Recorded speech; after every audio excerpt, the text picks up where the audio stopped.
7-win teams going toe-to-toe at this late hour, Week 13. The standings in the ACC tell the entire story.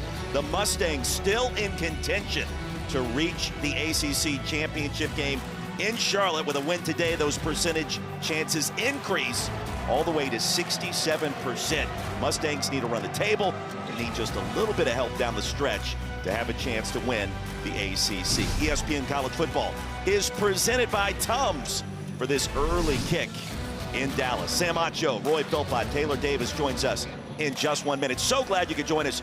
And SMU right now, with all of its postseason possibilities still in front of it. They're playing their best football to date. Offensively, they're playing well, but the defense has improved so much more from the beginning of the season. They lead the nation in takeaways, so it's offense, defense, and special teams that's helping this push. Well, the quarterback, Kevin Jennings, leads that offense. The stats for KJ this year only tell part of the story with what he does for this team. He's a winner. He loves to move around in the pocket. He's not the biggest guy, 6 feet, 192, but he has an electric arm. Louisville has won the toss. And also expect him using his legs as well to create longer plays. Now, Louisville's got plenty of star power as well, especially at wide receiver. Some injuries at running back. Colin Lacey, Chris Bell can get it done. Number 0, Chris Bell, is going to be one of the top receivers drafted in this next year's draft. He's 6'2", 220. He's a beast. I was on the field before the game. He looks the part. But Colin Lacey, different size. He's smaller, about 5'11", but he's that slot receiver that can get the ball in a myriad of ways. And so that's going to be the key for this Louisville offense. And the question is, who will be throwing the football to those two wideouts? Our sideline report presented by LinkedIn with Taylor Davis. She's got the answer. Well, Roy, for the first time this season, it will not be Miller Moss. He's dealing with an injury he sustained this week, but we will be seeing the first collegiate start for redshirt freshman Deuce Adams. I was watching both of them pregame. Both guys got warm-ups. Deuce taking reps with the ones, but I am told Miller Moss is available to play if needed. Head coach Jeff Brom told me we've got to get Deuce Adams in a rhythm early against an SMU defense that leads the country in takeaways. But Roy, he raves about his athleticism and his poise. A lot of excitement for the Texas native in his first start. Yeah, the Texas native returning home. He's from Austin, now playing in Dallas for career start number 1. As Louisville won the toss, SMU will receive after the Cardinals defer. A beautiful morning here in the Metroplex, and a game that means everything in the ACC standings. And 10 yards deep into the end zone for the touchback. As today's impact players are brought to you by Mattress Firm. Sam, who do we like? The alpha receiver, Jordan Hudson. He's a guy you have to pay attention to. Number 2, but he's gotten better. 300-yard receiving games in the last 4 games. Then your Mir Knight, he's more of a slot receiver, punt returner. On the defensive side of the ball, number 50, Clev Lumet, is an animal, and I mean that in the nicest way I could possibly say. He's all over the field. And then Renee Conga, interior defensive lineman. They have to create pressure on this quarterback. Now the Mustangs, after a 2-2 start, have won 5 of 6 to put themselves in contention. Not only an ACC championship game appearance, but the college football playoff. First down play action, Kevin Jennings extends it and dumps it off to Derek McFall. And the running back racing to the 30 for a gain of 5. One thing to keep an eye out for this offense is the tempo. They want to go fast and attack all parts of the field. Jennings on the screen to the 30. Now the 32 is Jordan Hudson. And quickly it's third down. The tempo, Casey Woods told us, offensive coordinator for SMU, they want to go as fast as they've ever gone in the first 3 series today. And movement up front, this ACC officiating crew led by Jerry Agalanis. Full start, offense, number 64. 5-yard penalty, remains third down. Savion Byrd. And instead of third down and short, we'll back him up 5. 3rd and 7. Rhett Lashley, the head ball coach at SMU, recently signed a new extension.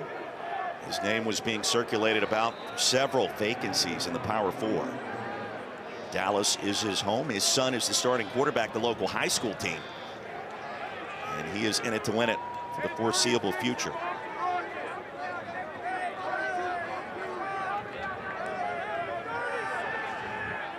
On third down, Jennings retreats. Now escapes and delivers. That's a strike to the 45. Pass is caught by the senior tight end, Matthew Hibner. And this is when they really want to speed it up. So you saw that great job by Jennings, but they want to go fast on first down. They get that first down, they want to extremely go speedy. Well, Sam, I thought for a second maybe he was beyond the line of scrimmage. He was approaching it. The ruling on the field of a completed catch is under further review. And Hibner had the tap dance along that far sideline. And a gain of 17 on 3rd and 7. A replay official today, Jess Peterson, and decisions are made on site in collaboration. Game day operations in Charlotte. The biggest thing about Kevin Jennings specifically is he's elusive as a runner, but he wants to pass the football. You saw him, he could have ran it, but instead he tries to pass it. The ball's at the 28-yard line, so that's where he has to make sure his whole body or part of his body is still behind, and it looks like it is. And the other question was Hibner inbounds. After further review, the ruling on the field is upheld. And a quick review, which we always appreciate.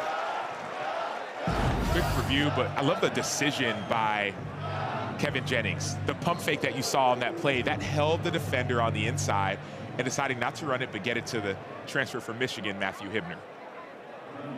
You've got Matt Hibner, the senior, R.J. Maryland, also a senior. Two incredibly talented tight ends. And that review will stop SMU's tempo for a moment. Handoff Chris Johnson Jr. So he's back in the mix. And Sam, if you think about it, SMU's bye week came at an opportune time as they get a host of players back on defense and Chris Johnson as a running back. They were battling injuries, 6 straight ACC games, and finally they got that bye week to get back healthy. The defense has been fine, at least their play, but the offense, they were battling some injuries. Now you're seeing guys like Chris Johnson get back to make this offense even more explosive.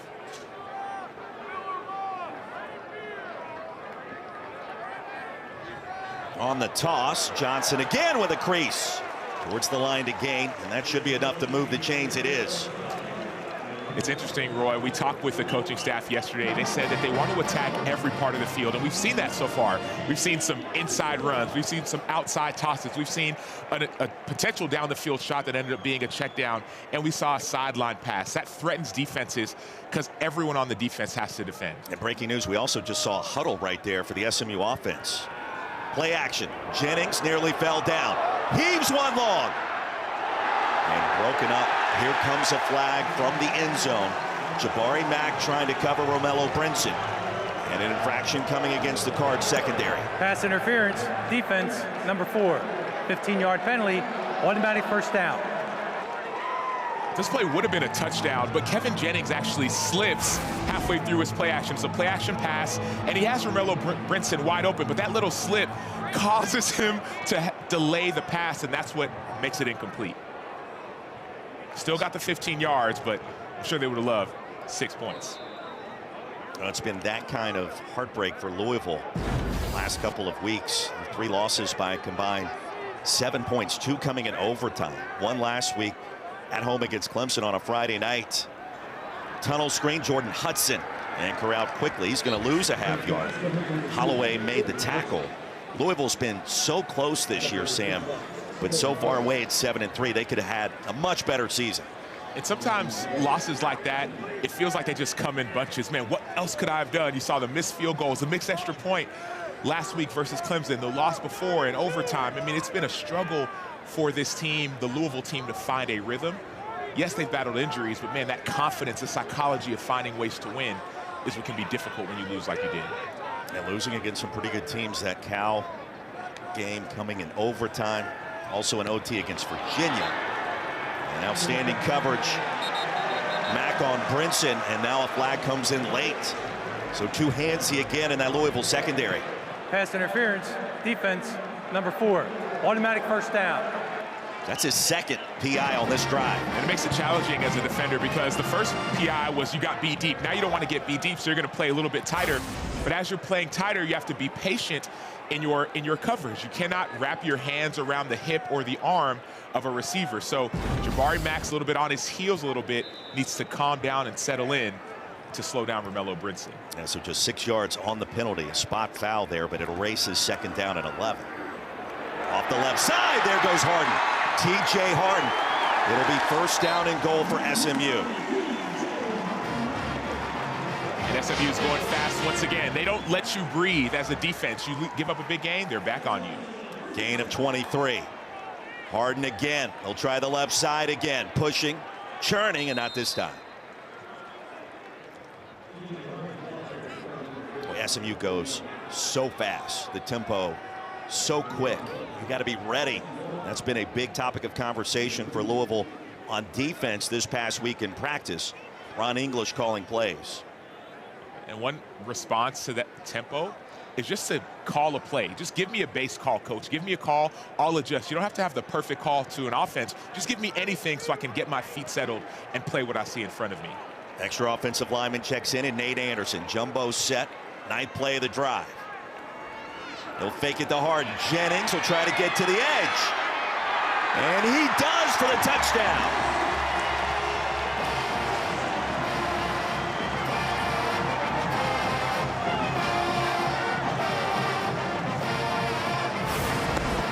Holding. Crowd like I got to see on my chest. 21. This was essentially a one-on-one.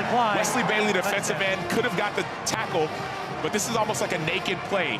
They're not blocking the end man on the line of scrimmage. That man is left for the quarterback, and Kevin Jennings, the captain, out-athletes the defense. And he is supremely athletic. A humble emerging superstar in the ACC is Kevin Jennings. Perfect start for the junior signal caller. 4 for 4 for 24 yards and the touchdown. That opening salvo by this SMU offense. They attack you in different ways. They spread the ball out on the wide side. They run it right up the middle. They keep it in the quarterback's hands. No matter how you want to get beat, SMU will find a way to attack you with the offensive side of the ball.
ESPN College Football is presented by Tums Fast Heartburn Relief, so you can love food back. Now the emotions of senior day, we were able to check in with Ahmad Moses, Isaiah Smith yesterday in our one-on-one conversations, but across the board, these are the student athletes here in University Park, Texas that have helped lead the comeback for SMU all the way back from the death penalty in the 1980s to an ACC championship game appearance 1 year ago, trying to get back in 2025. Meanwhile, for Louisville, the debut for the Texas native in his first career start, Deuce Adams will call the shots today for head coach Jeff Brom on offense. Deuce Adams has gotten a few snaps this year, 18 to be precise. Only thrown 4 passes. He's ran the ball 5 times, so he has that dual threat ability, but I can't wait to watch what shows up on tape today. Miller Moss, only an emergency quarterback today. Freak injury during the week. Cards are without Isaiah Brown and Kewan Brown in the backfield, which means a hefty dose of Duke Watson. That's going to be a gain of 4.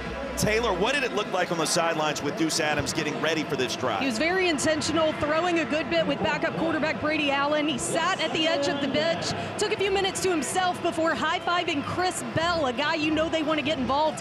He also had a couple moments with Jeff Brom. I was able to listen in. Coach Brom reiterating, 1 play at a time. Take deep breaths, 1 play at a time. Lacey picks up 4. Braxton Jennings checks in as the running back. They'll show an option. Look, Jennings gonna rumble his way for a first down. Well, we do expect to see more athleticism at quarterback today, some inside zone and some plays like that. And also some different play calling. When you have a different style of quarterback, you can change your offense and tailor it to that person. Miller Moss is more of a drop back quarterback. Deuce Adams is not. He has an ability to move in the pocket, so expect more things on the side of the field and to the flats early in this game. Braxton Jennings, a freshman out of Ashland, Kentucky.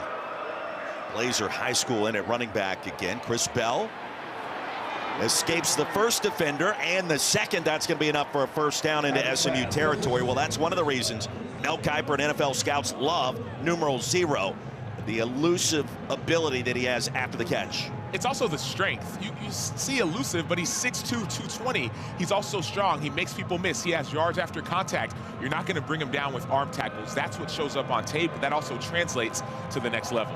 Yeah, the numbers certainly resonate, as you saw one of the top receivers in the ACC. Quarterback run. Deuce Adams is off and running.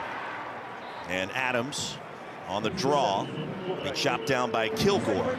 Quality pickup on first down to the 41, a gain of 7. I was talking to some of the defensive staff on the field before the game from SMU, and they heard that it might not be Miller Moss, and they didn't know what to expect. They said, man, both these guys, Brady Allen and Deuce Adams, there's not a lot of tape, and so that's why you see some of the offensive plays working for Louisville.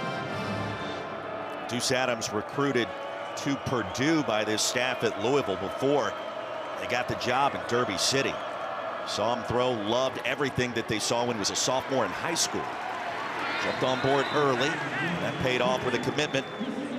And they joined, the Adams family did, Jeff Brom and company at Louisville after they made the transition from West Lafayette. That's enough for another first down for the Cards. Jeff Brom is one of the best play callers in college football. So as a quarterback, this is usually a place in a system where you want to be a coach who played the position, who understands offense, is going to put you into the best position to have success. Adams with the bloodlines too. His father, All-American at Texas. Play action, Adams retreating. Off the pump fake. Buys some time. And the pass is low. It's caught right at the line of scrimmage. And Braxton Jennings makes his second catch of the season. We mentioned no Isaac Brown, no Kewan Brown. Brown squared, if you will, and their production sorely missed. They've been huge parts of this offense, and this changes the complexity and the complexion of the game. As a defense, now you're not prepping for the run game as much. As an offense, you have to find different people to be able to get those touches. So expect guys like Colin Lacey to get more screen passes to replace the run. On 2nd and 10, second possession of this game. SMU with an early touchdown and advantage. Chris Bell leaps to make the grab. It'll be 3rd down from the 35. Marcellus Barnes Jr., one of those healthy cornerbacks now back in the fold for SMU. with the stop. Love the comment we heard from Taylor Davis earlier of Deuce Adams went to who? He went to Chris Bell, his receiver, before the game. You have to have that relationship in critical downs and distances like these.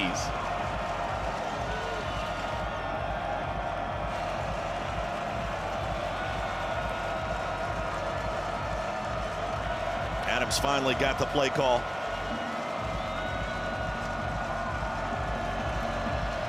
Two tight end set.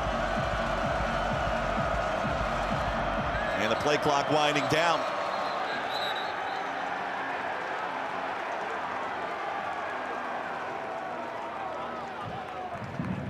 Timeout. Louisville, their first timeout of the half.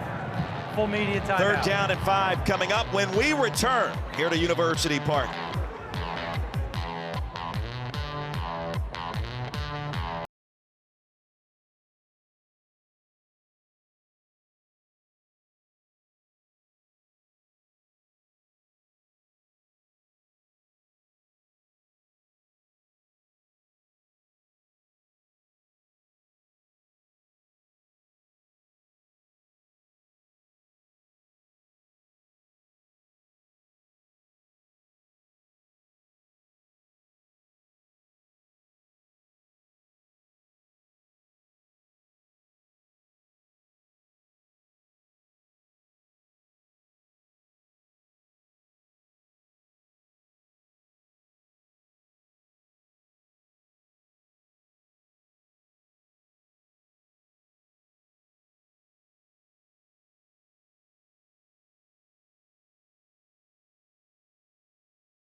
You're watching the ACC on ESPN, the Conference of Chaos.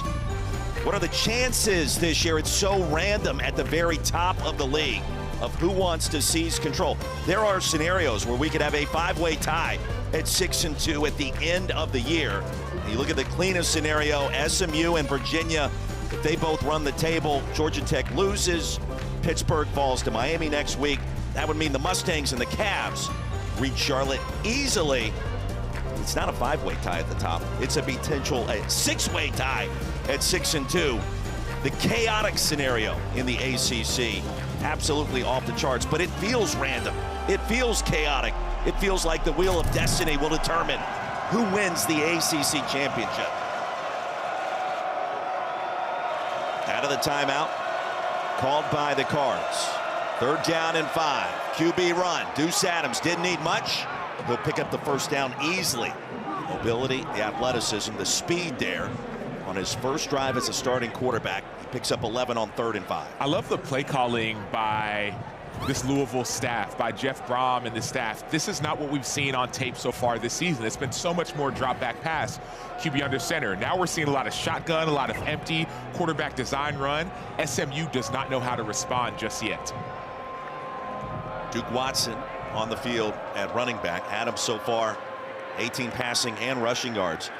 As a defender, how long does it take you to adjust to a new quarterback where you haven't seen a ton of film on? Usually it's the first series. You got to get through that first series just to see who is this guy. I've seen a little bit on tape. I've seen the 5 runs, the 4 passes, but who is he as a human being when the lights are on? So I think after this first series, SMU will be able to adjust, but it's been a great job by Louisville so far, keeping SMU on their heels.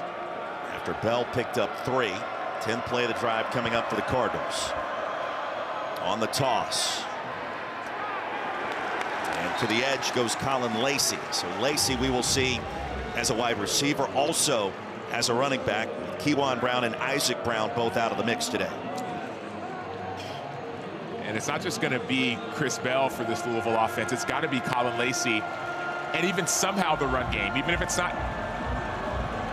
Duke Watson, it might just be QB run.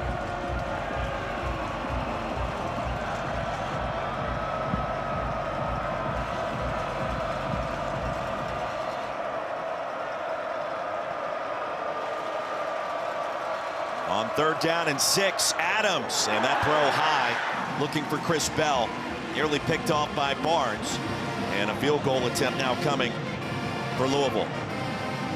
And that's why you say the first series, because now you get a feel for what this guy can do as a runner, but also as a passer. That could be nerves as a quarterback, or it could just be inaccuracy. SMU, when this game goes on, they want to keep the pressure on.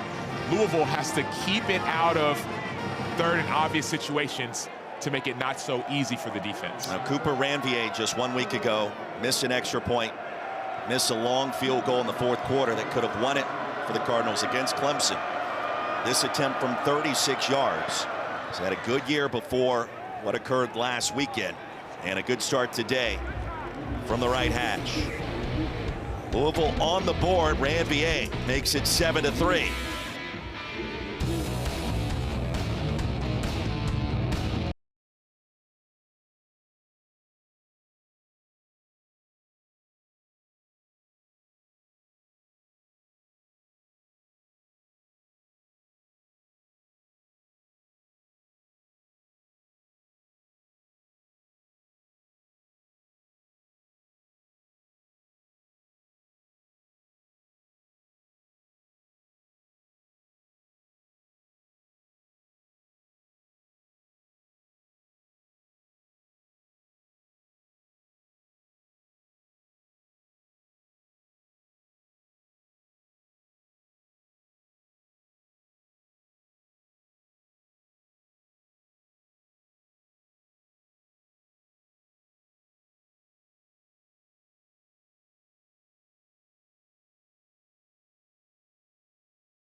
ACC championship game.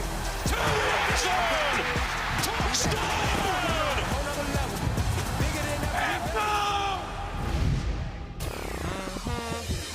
You know, it was SMU 1 year ago that reached the ACC championship game, year one in the conference. Ran the table in the regular season, fell on a buzzer-beating field goal from 56 yards out against Clemson. Sam, I feel like that game and that loss still haunts this program. They have a strong desire to get back. We talked to a lot of the players on the team yesterday, and they said that was the worst loss they can remember. They said that's worse than getting blown out, having a game they feel like they had won and then losing at the last moment. Let's get you back to the studio and Kevin Connors.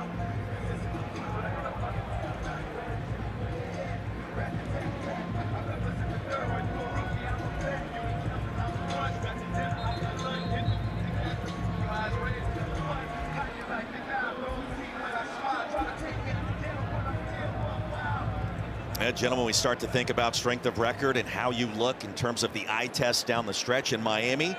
Those two close losses, ironically, to both of these teams. That starts to mount up at this late hour in the mind of the selection committee. Kane still with a chance. Mustangs get it back in the first pass from Kevin Jennings. Incomplete, looking for Romello Brinson. And Holloway able to help defend that pass, the point of contact. That style points conversation is important because Miami has two losses. A team you feel like they'd be battling with is Notre Dame, another two-loss team, which Miami beat, but Miami is ranked below. And so style points matter. For most teams, SMU, they just need to win. Yeah, that conversation going back to Tuesday and the next release of the CFB rankings certainly was interesting. And you have a new committee chairman stepping in. And the thought process is if Miami and Notre Dame are in that same tier, then head-to-head becomes a big factor. How about the back shoulder toss to Brinson in a gain of 22? Different field zones and different field areas will be attacked this game, so expect the ball to be sprayed all over. Empty backfield for Kevin Jennings. And QB run, Louisville able to sniff it out. That's going to be a massive loss. All the way back at the 42 by Jerry Lawson. I love the patience by Kevin Jennings. He has a fake, rolls out to the pocket, and throws that back shoulder. The defender's eyes are away from the quarterback, so the QB knows he can throw it wherever he wants as long as him and the receiver lock. Lawson, a big TFL there. It'll be second down and 14. I can't wait to get your opinion on Miami Notre Dame. If that whole collision course continues and we get down to the 12th hour of this thing, and how is the committee going to dissect those resumes? And Miami has the head-to-head competition victory. Kevin Jennings, another victory for SMU's quarterback, races for a first down into Louisville territory, a gain of 16. So there's a blitz by the safety, number 12, really linebacker, Caleb Perry.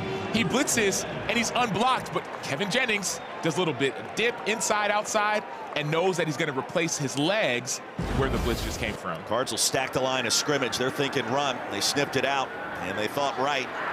As Chris Johnson Jr. is corralled by T.J. Capers, and he's going to lose a couple of yards. Here comes a flag. That was after the play was over. Jerry Magallanes, his ACC officiating crew, back to work.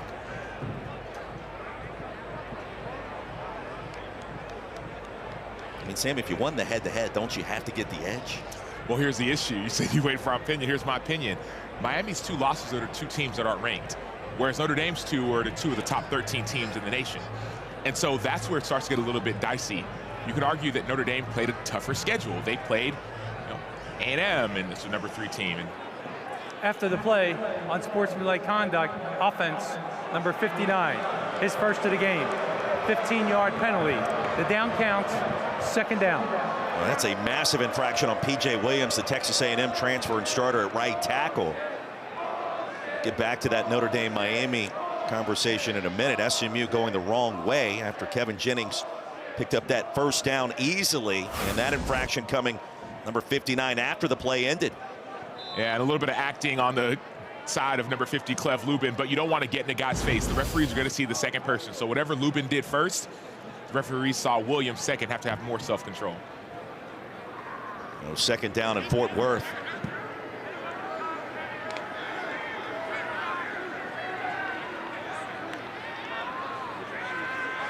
Here's Jennings again. Sidearms it. And McFall stays in bounds across the 45. Derek McFall, another one of these versatile running backs slash receivers, just a gain of 3. And one thing that does slow down that tempo that SMU does want to go is when they go backwards. You start getting into 2nd and 20 and 2nd and 30 and 3rd and 15, 3rd and 20. They can't go as fast because they're not going to be able to get the type of yardage that they need. So that's why Louisville has the advantage when SMU doesn't do things the right way. TJ Harden back on the field at running back for 3rd and 24. And a simple screen, trying to make something out of nothing. And along the right edge goes Jameer Knight. Well, Knight coming off a career performance 2 weeks ago at Boston College. Can only get 10 yards there on 3rd down and long. And SMU looks like it'll punt the football away. And Roy, as this game remains close, you start thinking that Louisville will gain confidence. They're playing with a lot of backups, so many guys who are injured. But all of a sudden, Louisville says, okay, we're fine. We can be in this game. And so the longer it stays close, the worse it is for SMU. And there is Colin Lacey, one of the most explosive return men in college football this year. And a big play waiting to happen. The South Alabama transfer. Guards nearly got to the punter, McSparron. And Lacey will make the fair catch at the 11 after a punt of 33. Don't forget, coming up next on ABC, the all-new ESPN app, Arch Manning, number 17 Texas hosts Arkansas on the 40 acres. Then at primetime tonight, 20th ranked Tennessee takes on the Florida Gators in the Swamp. ABC, the place to be as we get deeper into week number 13. Talk about a team that needs style points. Texas needs some style points and some help. They want to get back into that college football playoff conversation. And win versus Arkansas, then that matchup versus A&M is going to be huge for them to even have a chance. I mean, that would be the massive opportunity for style points against the Aggies, who currently are undefeated. What a job Colin Klein has done with A&M quarterback Marcel Reed, now considered one of the favorites in the Heisman Trophy balloting. Still a lot of football left. Final 2 weeks of the regular season. Deuce Adams was walloped after a gain of 4.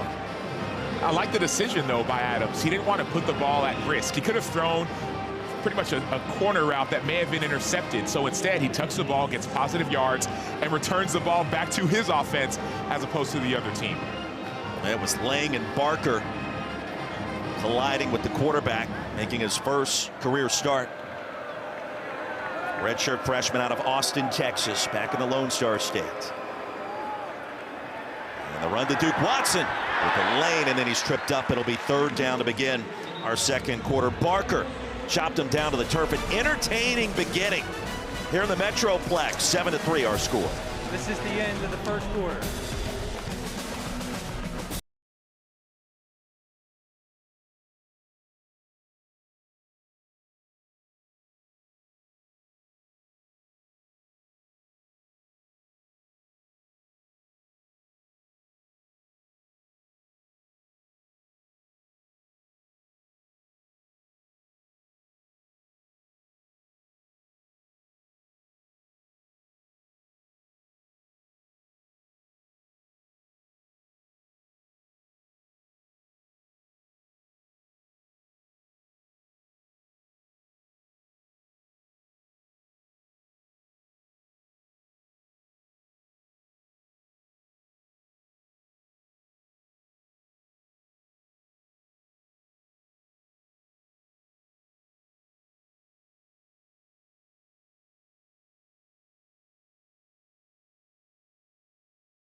Louisville trailing 7-3 here in Dallas. Jeff Brom joins me now. Coach, we're seeing your quarterback Deuce Adams in his first start. What do you need to see from him and your offense the rest of the way?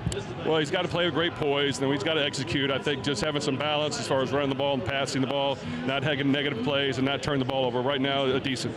Appreciate the time. Thank you.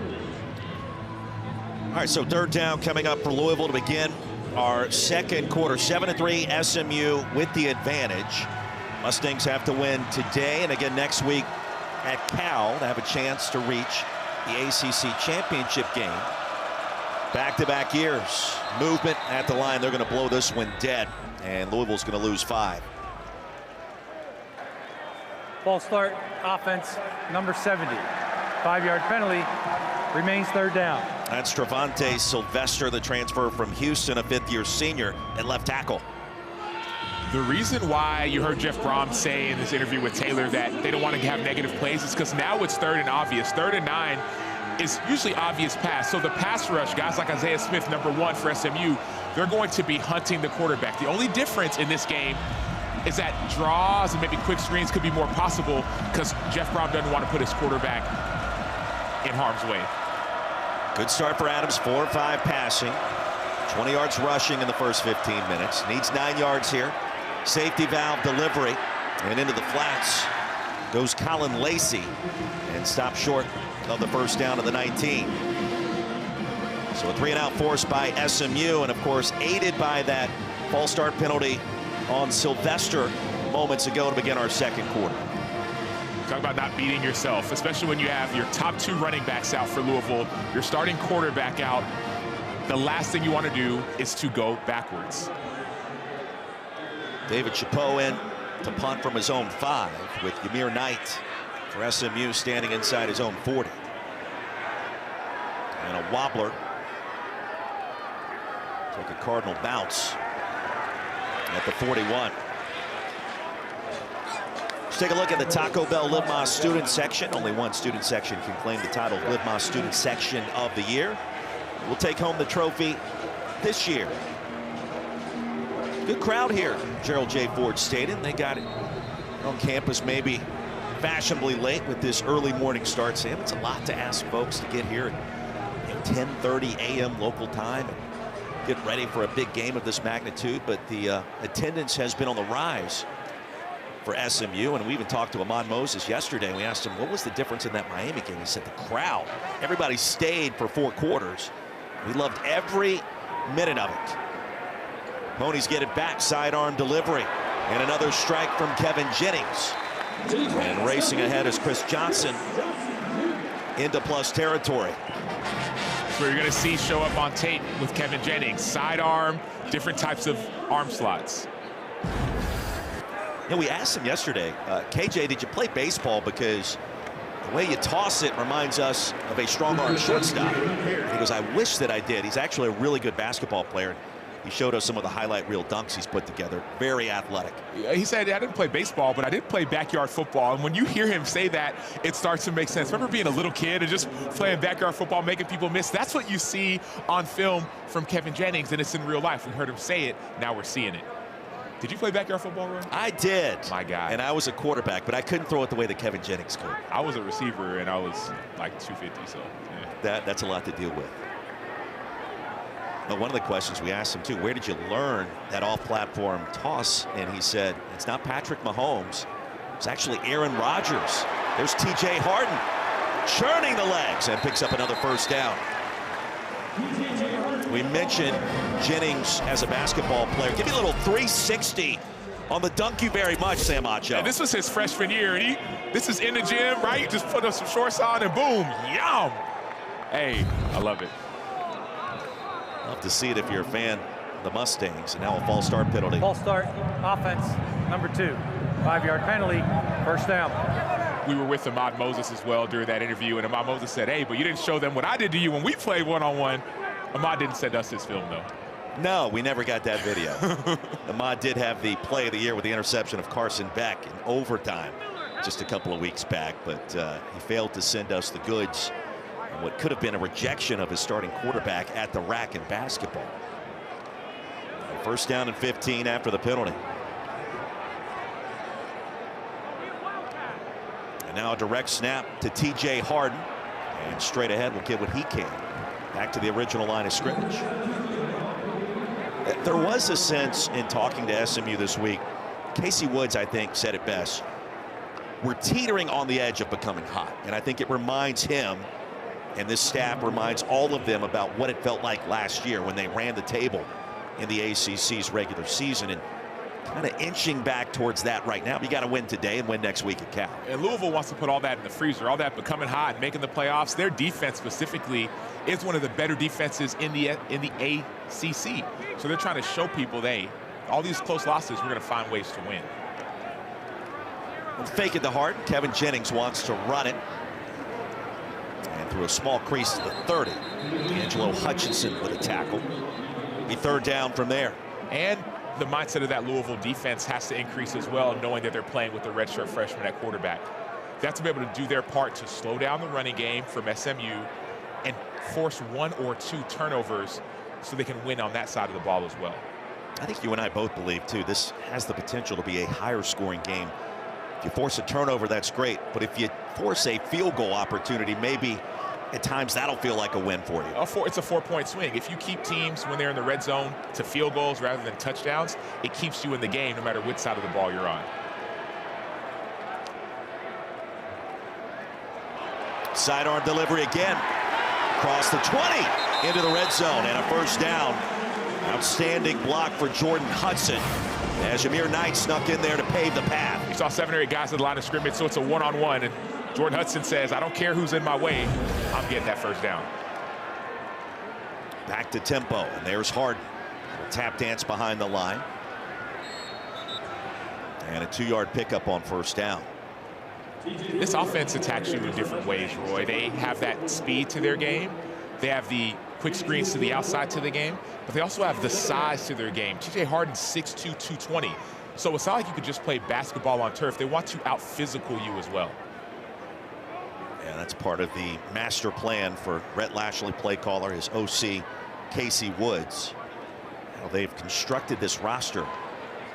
And on this side of the football, and their goal is to get 7 or 8 different players a touch. His first 15 minutes, trying to spread the wealth. TJ Harden. A spin move brought down at the line to gain. That is enough to make it first down and goal. The size is one thing, but the offensive line makes a hole that's big enough that anybody can run through. The defense separates, and Harden does the rest. Harden, the senior, transfer from UCLA, against the grain here. And a short pickup on first and goal down to the 7. The tackle by Stanquan Clark. Great to see him back healthy for the Cardinals defense. He's been a huge addition to this defense. Came back last week a little bit rusty, Stanquan Clark was. But they're excited about having him back. Yeah, Clark, you see number 6, banged up this year.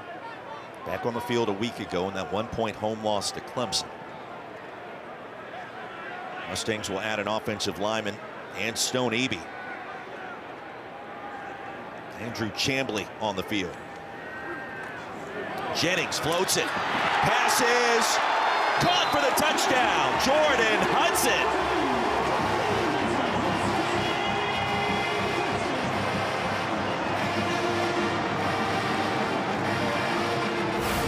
He's the alpha of this group. Jordan Hudson in a one-on-one situation, you're probably not going to win if you're the opponent. Watch him hang up in the air like Kobe Bryant, RIP.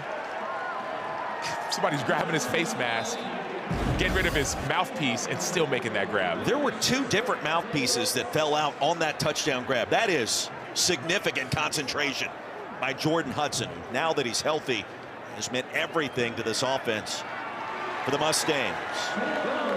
Keltner makes it 14-3 SMU. Jordan Hudson is the leader of this group.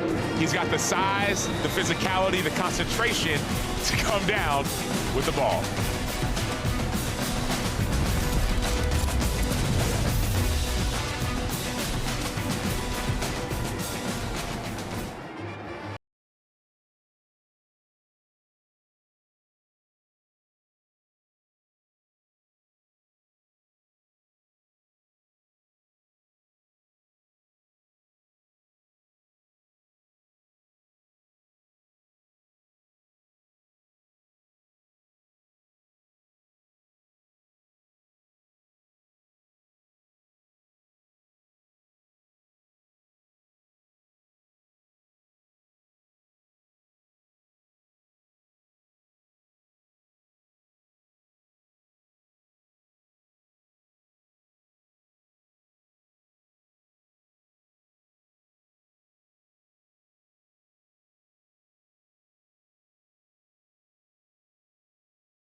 ESPN College Football presented by Tums, 14-3 on that latest touchdown by Jordan Hudson. Watch this. 2 mouthpieces come flying out. Sam Acho, Roy Philpott. My question for Matt Berry, college football final, is that $1? Is that $1? I don't know if it is or not, but I watched this segment and I want to know. That's not a, hey, that's not a, that's a helmet sticker. That's a helmet sticker. Give him a helmet sticker for the catch with both mouthpieces falling off. Thank you. That's all I needed to know. Sometimes that segment goes over my head. Matt Berry will be talking about it later, I assume. Cardinals will get the football back. Let's go back to the studio. Say hello again to Kevin Connors. Free kick out of bounds, kicking team. First down to the 35-yard line.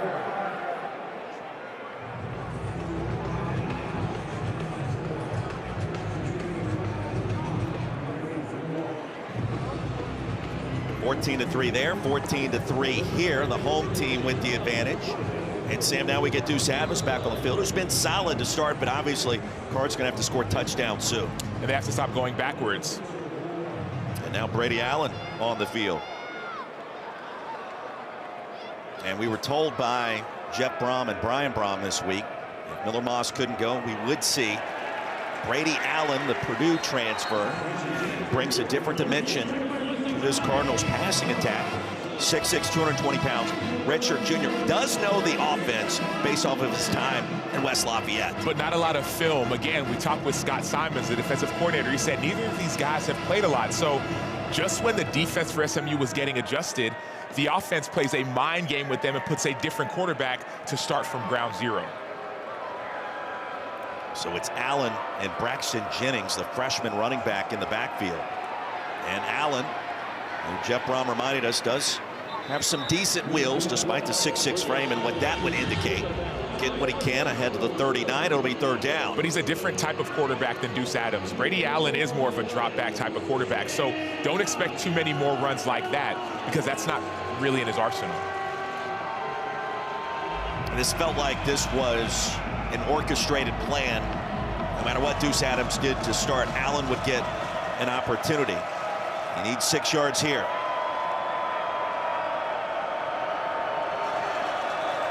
Three-man pressure time. Allen dumps it across, and nothing doing.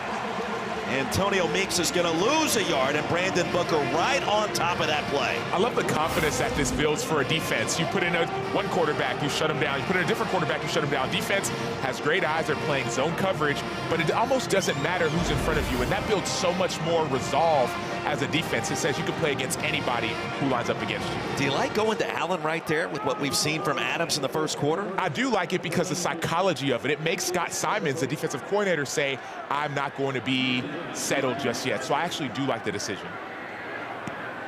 Amir Knight deep for the Mustangs. At the 30, bobbled it for a moment in traffic. And the fair catch made after a punt, just 32. Mustangs get it back, an 11-point lead after this.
Under 7 minutes to go in our first half. SMU a 14-3 lead against Louisville. You take a look at the ACC standings, and right now the Mustangs in that log jam at the top with just one conference loss. Louisville has had its moments, but we proudly present now the ACC Wheel of Destiny. You think back to Coastal Chaos. Who wants it, Sam? You got all these teams at the top. Miami still feels like that they have a chance, but it's Virginia, Georgia Tech, and SMU still with these opportunities. Georgia Tech, if they win, they're in, but SMU, they have to win out and get a little bit of help. I've always wanted to be on Wheel of Fortune. This is my opportunity. You get on Wheel of Fortune, you don't ask for the letter Q or something weird like that. You just go R-S-T. Right. Yes. If you're going to go with the vowel, E. A, not E. Oh, really? I like A. Acha. Makes sense. Mustangs get it back. And movement before the snap. Full start offense, number 74. 5-yard penalty, remains first down. That was on Chambly. It was on the field moments ago in that jumbo set. Third false start penalty against the Mustangs. SMU basically, you mentioned it, they have to run the table. Win today, win at Cal next week. And then really the only other thing that's needed is either Virginia or Georgia Tech losing one of their remaining conference games. And if that happens, Mustangs are in. This is true. And there are other scenarios, ways for them to get in, but that's likely the easiest path. Yeah, we're not going to speak about those today. They're that complicated. Jennings wide open. And on the move is Jordan Hudson for a first down. A laser beam across the middle. There's no better word. Laser beam is correct, but watch the different part of the field they attack. Now it's in the middle of the field, the deep middle. T.J. Harden across the 45. And a gain of 2, the tackle by Capers. Hey, Jennings, the way that he throws it sometimes, regardless of the platform, the slot, it is poetry in motion when you watch the ball zip out of there like that.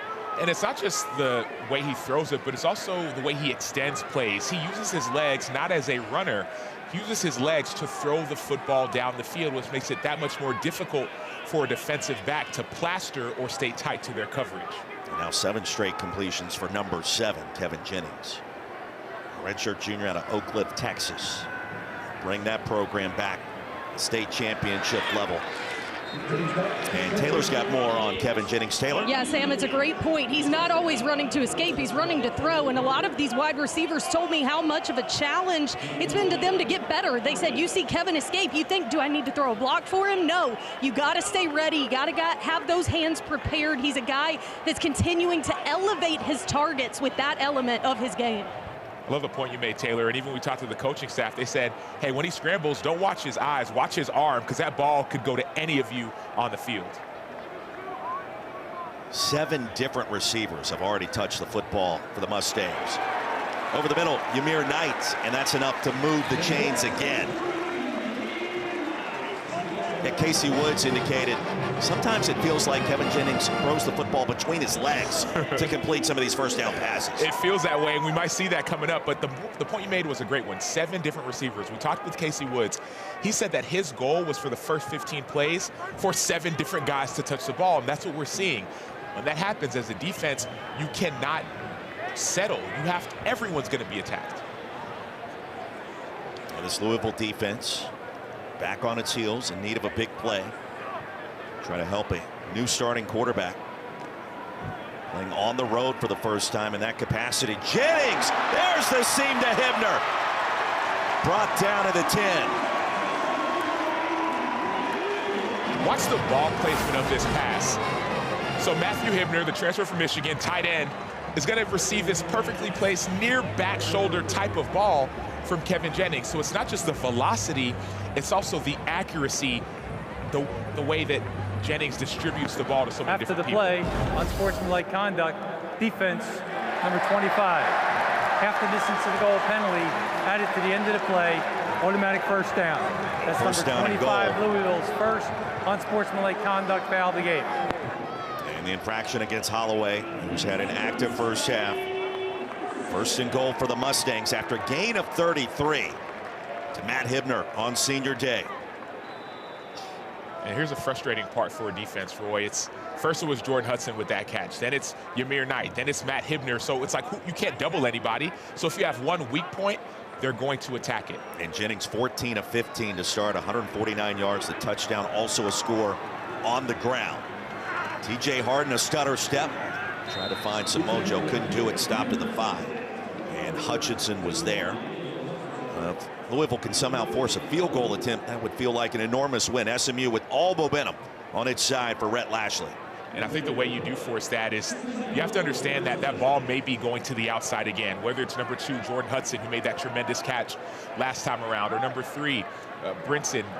The ball may be going to the outside, so the corners have to be able to hold up in coverage.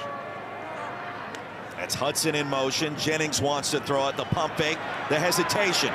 Against the grain. Shovel pass. Why not? Harden into the end zone. SMU extends its lead.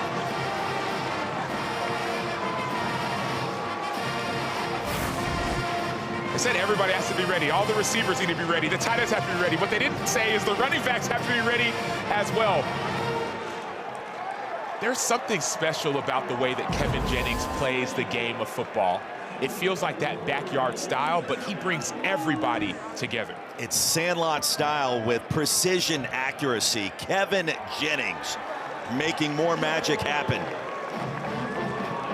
They said he throws sidearm, maybe behind the back, sometimes between the legs, or just a nice little flip to your running back for the score.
Seven 7-3 SMU, its eyes on the postseason prize in the ACC, leading Louisville 21-3. Sam Acho, Roy Philpott, Taylor Davis back in the Metroplex, and there is Kevin Jennings, the magic man himself, a 15 for 16 start, and that last touchdown pass coming via the shovel pass to TJ Harden. 8 different receivers have made catches, so if you're a receiver on this team or running back or tight end, you better be ready for Kevin Jennings to spread the ball around. He told us yesterday, the faster we are, the better we are. They have been lightning quick to start here on Senior Day. He's got 3 total touchdowns, just 1 incompletion. And now Deuce Adams, Taylor Davis, is back on the field here in Dallas. Sure is, and he's got quite a few family members and friends on deck, including his parents. Mike Adams, like you guys mentioned earlier, an All-American wide receiver at Texas, played in the league before beginning a coaching career. I went and asked him, what'd you tell your son before this start? He said, just be himself. You don't have to play a different type of game just because you're at a new level. Mom Rachel admitted to me she's quite nervous right now, guys, but has faith in her son and how equipped he is for this. Yeah, understandably so. Adams wants to heave one deep, has a man, and how about layering that toss to Dakari Collins? And a gain of 28, Sam. Just be you. He did this in high school, going to state championships, not just a runner, but also a passer, right over the defender. That's the only spot that ball could have gone. Outstanding by Adams. And Collins, 3 stops in the ACC, first at Clemson, then NC State. That is their longest play of this first half. 28-yard pickup by a resounding 15 yards. Let's see if that loosens up SMU's defense. Watson, the running back. Adams wants to throw it again, goes deep again. And the pass is caught by Chris Bell. Penalty markers down deep in the backfield. Chris Bell, one of the top wideouts in the land, shows you why. This is exactly why. One-on-one, Chris Bell is going to win. Point blank period. High points the football, accepts the Personal contact. foul, illegal hands to the face, defense, number 93. Half the distance to the goal, penalty added to the end of the play, automatic first down. So Bell has the Cardinals back in business. Sam, remember we had the Louisville-Pittsburgh game some 6 weeks ago. Louisville fell down by 17 points to start, then came roaring back. It's a different quarterback, different set of circumstances. Point is, they've got it in the arsenal to find a way to come back and compete. The quarterback is starting to get loose as well. Deuce Adams is starting to get a lot more comfortable after seeing that ball completed downfield. And Ahmad Moses still on the turf. The senior has 5 picks this season. Interception of Carson Beck in overtime here in this same venue some 2 weeks ago. And a little bit of assistance to get off the playing surface. Jaden Miller-Jones now on the field in his absence. Miller-Jones is just a redshirt sophomore. Started his career at Colorado, but Deuce Adams now back-to-back completions of 25 yards or more. Talking about loosening up the defense, Roy, but the confidence that plays like that build for not just a quarterback but for an offense, it allows the play callers to be able to call whatever they want because now your quarterback is playing with poise. Wouldn't you love to run them here? Empty backfield, quarterback draw. I want to see him complete another ball, and that builds even more confidence and stresses out the defense more. 5 wide, technically still first down and 10.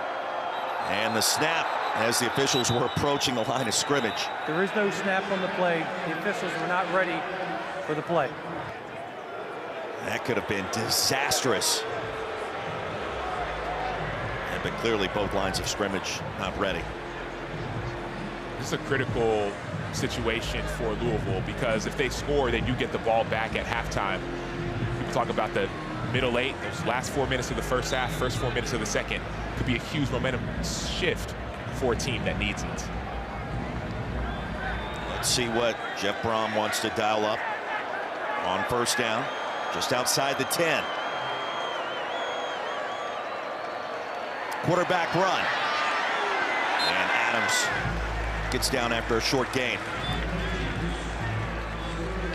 And Sam, that should get us to the 2-minute timeout.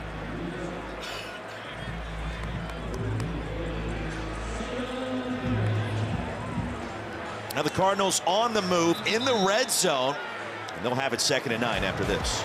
This is the 2-minute timeout.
KC, we cannot wait. Back here at University Park, 21-3, second down and 9. The Cardinals in position here at the end of the half.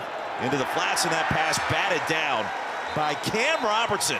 So Robertson now healthy and a big-time factor in that front four for the Ponies. They've been hoping to get him back. This is what we meant when we said that this defense is getting healthier. This team is playing their best ball. Cam Robertson has been injured. Edge players got the size and the awareness to knock that ball down. They had a neck injury, just reached the big paw up there in the 6'4" frame, smacked it away.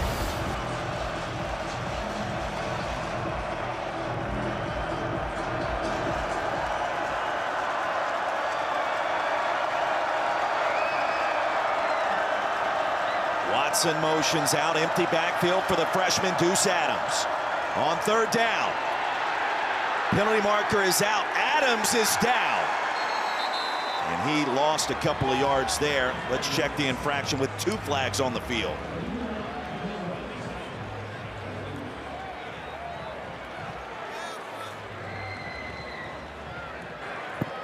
Illegal formation offense, more than 4 players in the backfield. That penalties decline, 4th down.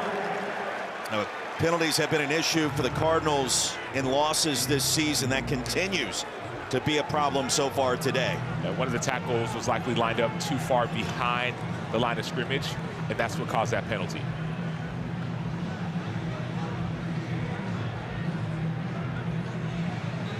Cooper Ranvier, who connected. Timeout, SMU, their first timeout of the half, 32nd timeout. And a timeout gives us a moment to remind you tomorrow, Sunday NFL Countdown is back live from Kansas City, where that showdown in the AFC between the Colts and Chiefs, plus inside the 48 hours with LA that saved Baker Mayfield's career. And Randy's best catches of the weekend. You got Moss, Sunday NFL Countdown, 10 a.m. Eastern on ESPN. Can't wait to hear about that Rams Baker Mayfield story. That sounded interesting as I was reading it. Yeah, his life has changed and his play has been outstanding. I got a chance to connect with him a couple times, but that story, I can't wait to watch. Ranvier hopes that he can split the uprights here as he did from 36 yards out earlier today. Now 18 of 21 this season. Louisville special teams faltered down the stretch in that setback a week ago on a Friday night. Just inside that left hash from 29, and Ranvier able to send it through. Up for 20 years, All-State has celebrated every field goal and extra point made at participating universities by donating to the university's athletic scholarship fund, supporting all student athletes. Thank you to All-State.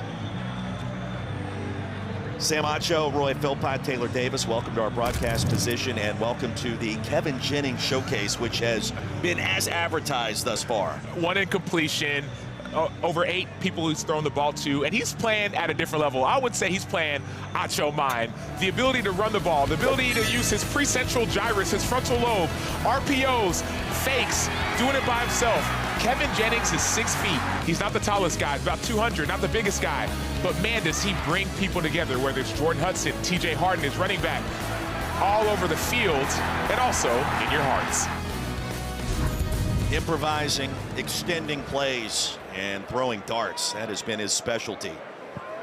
Both teams with 2 timeouts remaining in a 2-score game right before halftime. Sandwich between University Park and Highland Park. Moments away from downtown Dallas, and Kevin Jennings. Well, the numbers awfully impressive. Highlight reel does a lot of that justice, but he's only going to get better. By the way, he will be back here next year for his final campaign. We talked with him yesterday, Roy, and it was the way that people looked at him. Ahmad Moses, one of the captains and leaders of this team, as Jennings was talking, Ahmad just looked at him with this sense of admiration. Not necessarily awe, but a sense of respect. And that's what I love to see if I'm one of these guys' teammates, that people respect him. See what happens here on first down and which team wants to utilize a timeout. Bumped out of bounds is Derek McFall by Holloway. And the clock will stop for a moment. 93 seconds to go. Both teams with 2 timeouts and a gain of 5 on first. If I'm SMU, I'm turning up the tempo. I'm still trying to get as many points as possible. If I'm Louisville, I don't need to bring pressure just yet to give up a big play. All you need is a 3 and out, and you'll get the ball back and then be able to double up again. So that's the chess match that's being played. SMU wants to score, but Louisville needs to get the ball back. That forward progress was not stopped inbounds, so the clock did pause until the next snap. They'll fake the end around. And a jump cut and a stutter step. Yield a 3rd down and 1. Louisville could call timeout here. Looks like they're not going to, but if they had more confidence in their defense, they'd call timeout. They'd force a 3 and out and get the ball back. Yeah, tough call when you think about it after the 4-yard gain on 2nd and 5. Because what SMU's going to do is just run down as much time as they can, see if they can get the 1st down. Then if they do, they'll speed it up. So Louisville's playing it safe. Harden, the running back, you got to feel like inside zone is coming. It is, and straight ahead, Harden straight into a pile. And he did pick up enough to move the chains. He ran into a wall of Louisville defenders and still found a way to poke his nose through. Now you see that tempo. And you got to think the Mustangs are going to start to be aggressive.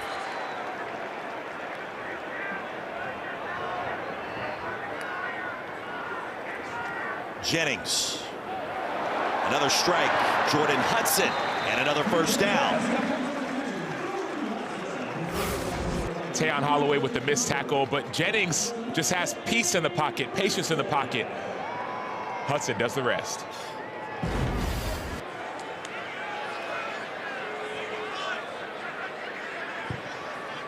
Now'd be a time to take a shot down the field if you're SMU. You haven't attacked it too often. You tried one early in the game.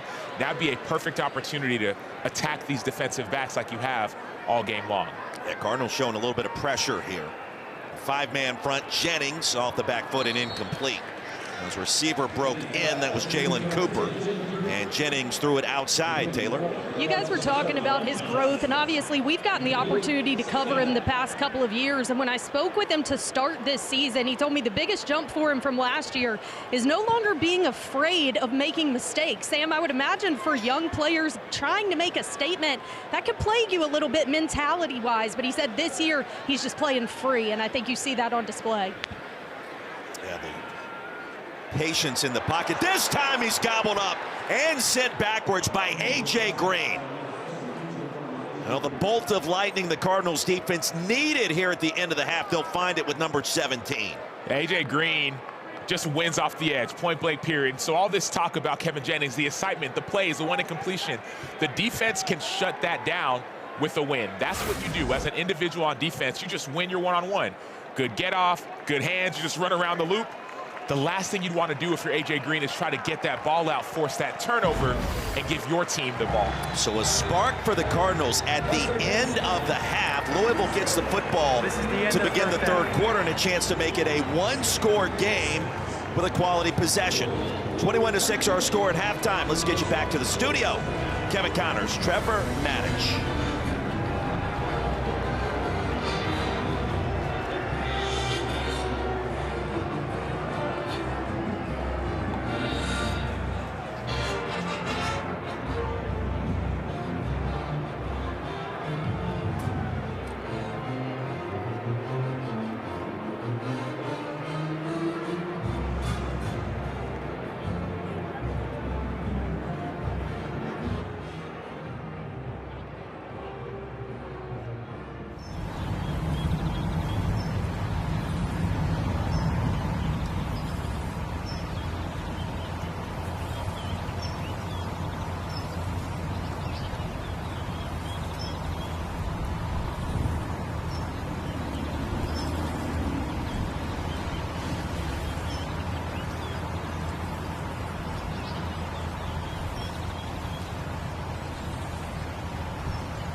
ESPN College Football presented by Tums on a Sunsplash Saturday afternoon. The start of our second half here at Gerald J. Ford Stadium. 21-6 our score.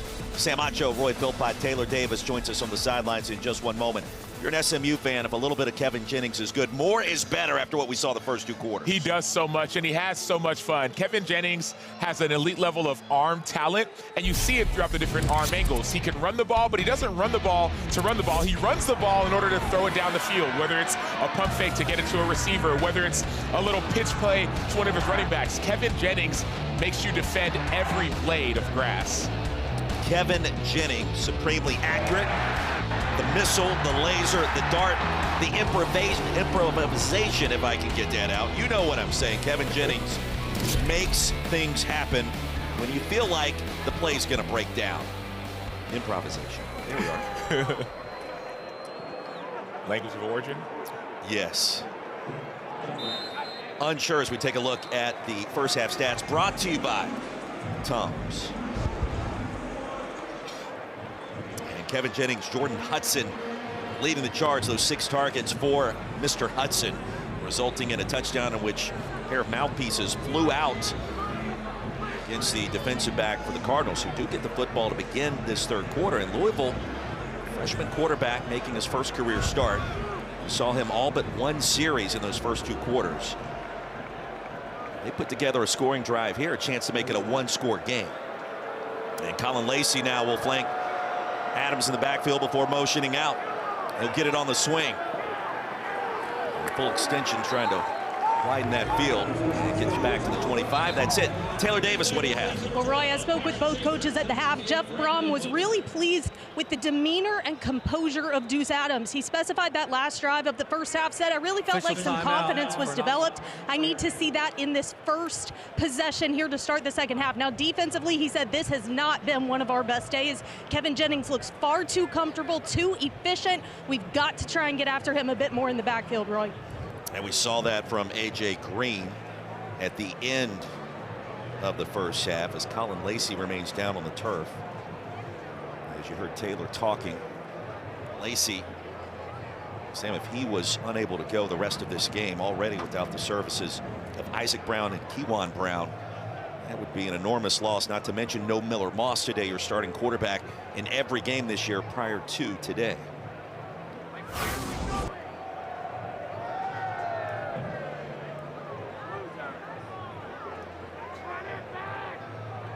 Chambers and Brandon Booker collided on Lacey almost simultaneously.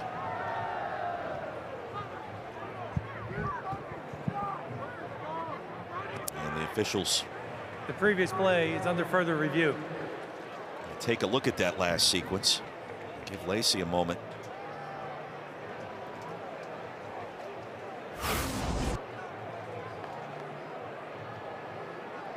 So they're reviewing it now for targeting,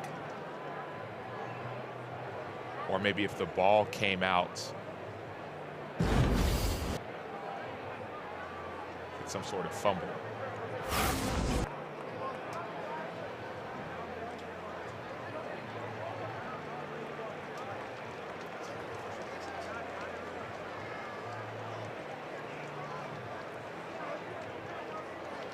Lacey is on his feet. That's the good news. He does need some assistance in walking very slowly.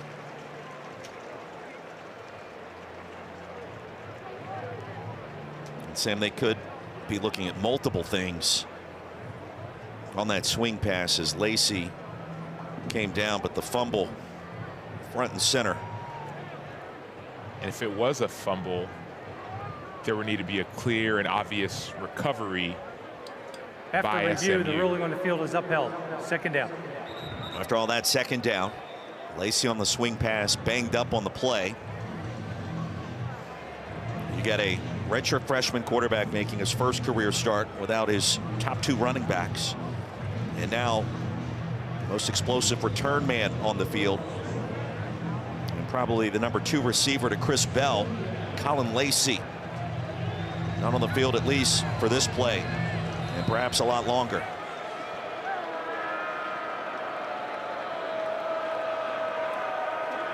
Deep handoff, Duke Watson plants, cuts, and explodes.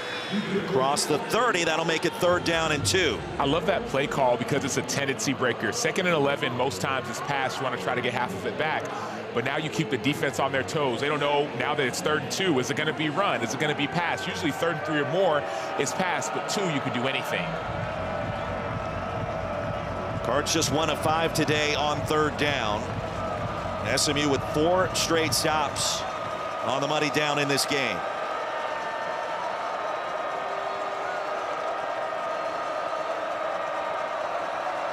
Watson, the running back, to the edge, and a 1st down for Louisville. Across the 40.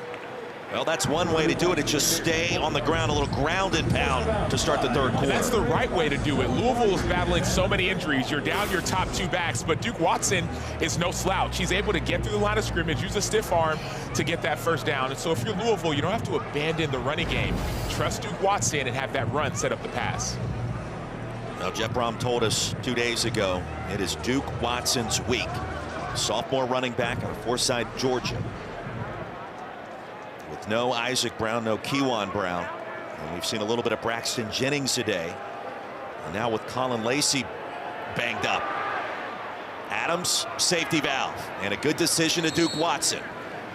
So Adams, looking down the field, wanted to throw it deep. Nobody was available, and he said, sends it down to Duke Watson and gets what he can. You can see the maturity, better yet the confidence growing in Deuce Adams. He's making the right decision. There was nothing open. The middle of the field was closed, so the deep shot play wasn't available. He got 6-7 yards on that play. 2nd down and 3 after a gain of 7. Right at the line to gain on the next delivery. Antonio Meeks will pick up the 1st down in SMU territory. The question now, if you're Jeff Brom, is how much do you push it? You have big plays if you're Jeff Brom. You have trick plays if you're Jeff Brom.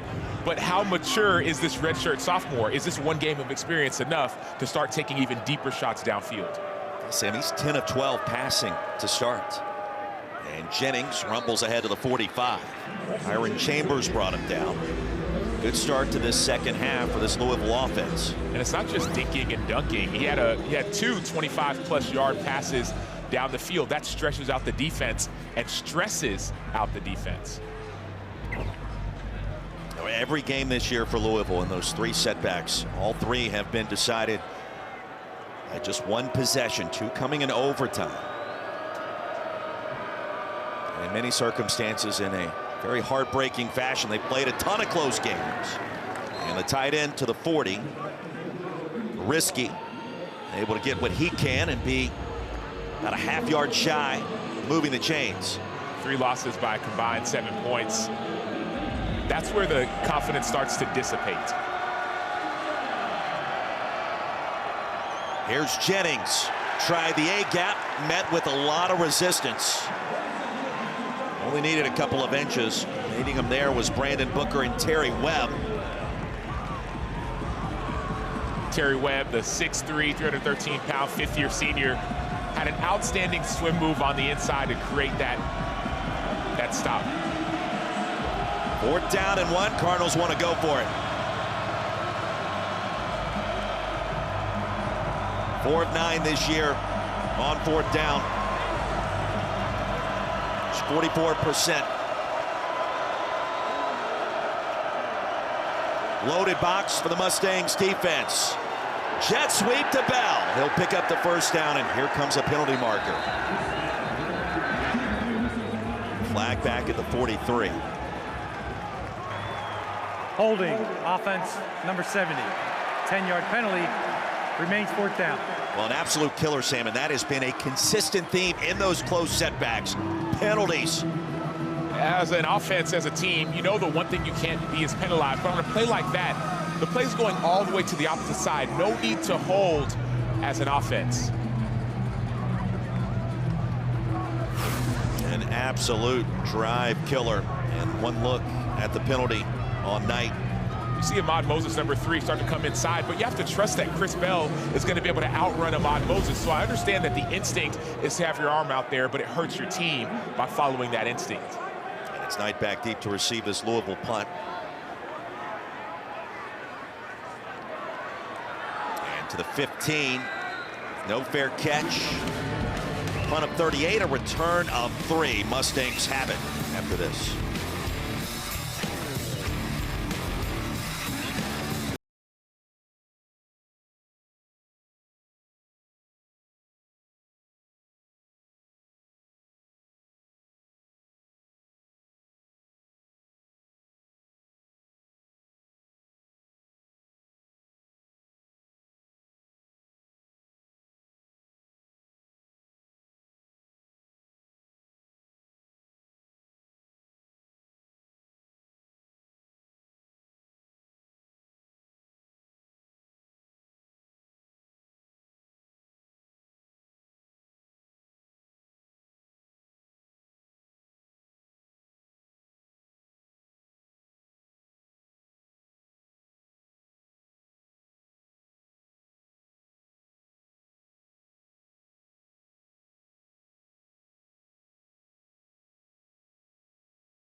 Now back in Dallas, and a look at Dealey Plaza, the site of remembrance for the assassination of President John F. Kennedy.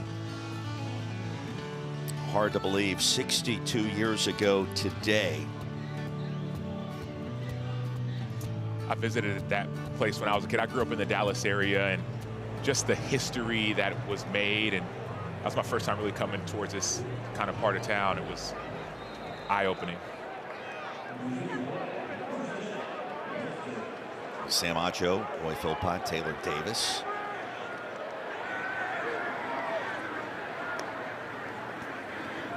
Back in University Park, Mustangs will get the football back, and on the swing,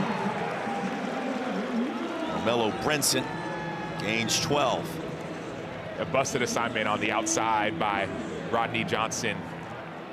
The corner, he has to stay outside and force everything back inside. The Mustangs get the stop after the holding penalty on what would have been a 4th down conversion. And Jennings sails it out of bounds under duress. It'll be 2nd and 10. SMU has to win this game today and defeat Cal next week. Have a chance to reach the ACC championship game in back-to-back seasons. It's the Mustangs' first 2 years in the Atlantic Coast Conference. What an accomplishment it would be for that man, Rhett Lashley, just weeks after he signed a contract extension. And the percentages starting to favor SMU to do exactly that. If a score like this stands. TJ Hart, a little shake and bake to the 35. We were talking to some of the players earlier this week, and they were saying how those first couple games, some of the losses to TCU, losses to Baylor, said it felt kind of like a preseason, specifically with the defense. They were trying to understand the new personnel on defense, a lot of new pieces, and the play callers trying to understand. Scott Simons is trying to understand, okay, What's the personality of this defense? Now we're seeing them play so much more confident on both sides of the ball. So a pair of 7-3 programs. You saw the numbers. Win today in the ACC championship game appearance percentage goes to 67%. Cardinals were in contention themselves until the loss last week at home. 20-19 on a Friday night as Hibner picks up the first down. There's those arm angles that we've heard about with Kevin Jennings again. Different arm slots so the ball's coming out, and he just plays with such a level of joy. That's the thing that stands out for me. He has a spirit about him when you talk to his teammates and his coaches that I think resonates very well on the football field. And by the way, SMU needing to win those final two and also needs either Virginia or Georgia Tech to lose one of its remaining conference games to get into the ACC championship. Jennings floats it, passes corralled, and somehow he finds another way. How about the touch on the move to Ymir Knight? Well, it started with him avoiding the pass rush. Could have been sacked on the outside. He avoids the pass rush. He steps up, and it's almost like a floater, right? Steph Curry in the paint. That's what you see so much with this offense. It's basketball on turf. Floater with a touch. And the missile above the head of Hibner. So that's one that people say we'd love to have that back. I hate that phrase, but I'm going to use it here. Like, Hibner was wide open. Kevin Jennings did an outstanding job of looking off the safety. So he looked one way, and the safety's going that way. But unfortunately for Jennings, his feet weren't set, and so he misses on that throw. That would have been a likely touchdown if he hits it, right? Look one way, and all of a sudden Hibner's wide open. Could have been an easy touchdown. Did he see the umpire right in the line of sight and try to sail it over his head, maybe? Maybe, or maybe his feet just weren't set in order to get that ball completed. Second down, Cardinals showing pressure. Jennings retreats. There's the screen to Harden. And Harden make the first defender miss and the second. That could have been a TFL instead. He'll pick up a couple of yards as TJ Capers brought him down. It'll be third and long. And a critical third down for both teams, specifically for Louisville. If Louisville wants to get back in this game, they need a stop. We saw that sack at the end of the first half that got SMU off of the field. Louisville needs more pressure from the guys on the inside, whether it's 90, Renee Conger, maybe some of the outside linebackers, Cleve Lubin. They need to create havoc for Kevin Jennings. Yes, and we haven't called Lubin's name, the Coastal Carolina transfer, yet today. And he has been a harbinger of chaos this season at times. Jennings on third down across the middle and incomplete. Hudson had his sight line bothered with a linebacker right in front of him. That'll be fourth and long. Well, there was an outside pass rusher first. It's number 17, A.J. Green, with the long arm. A beautiful pass rush move. Oh, that gives me so much joy. That has the pressure of Kevin Jennings. I'm a pass rusher, dude, so I love moves like that. That's what caused that play to be ineffective. The pass rush finally stepped up.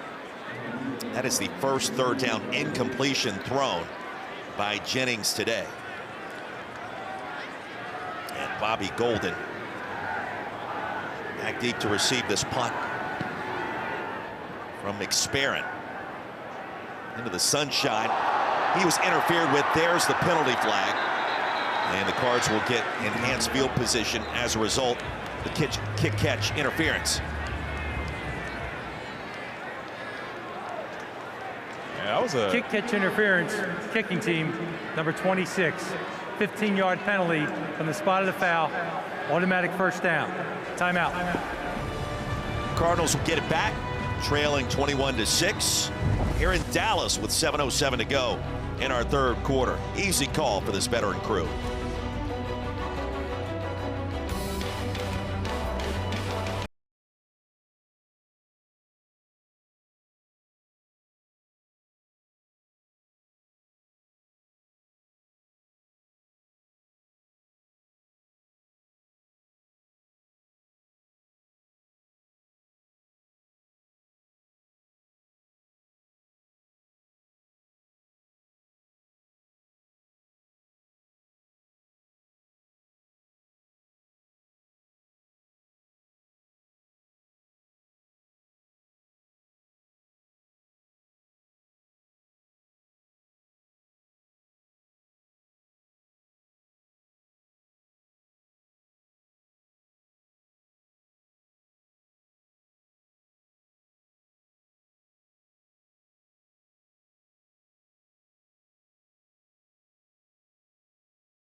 college football playoff selection show.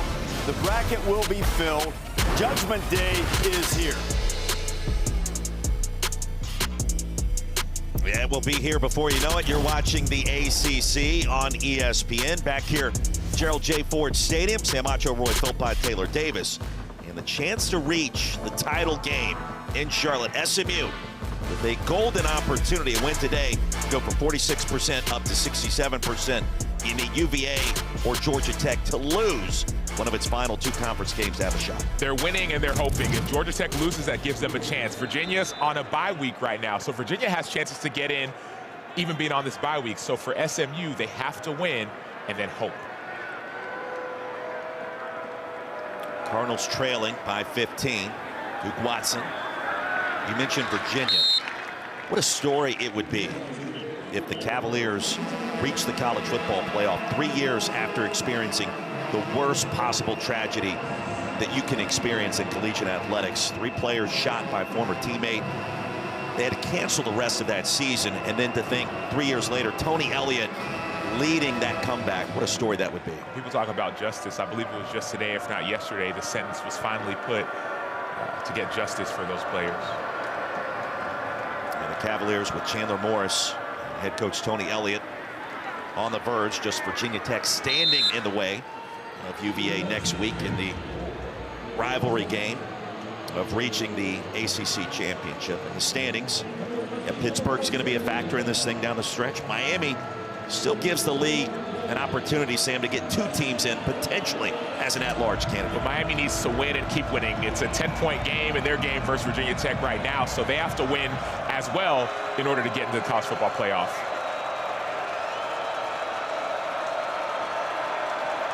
On 3rd and 2, Deuce Adams, incomplete.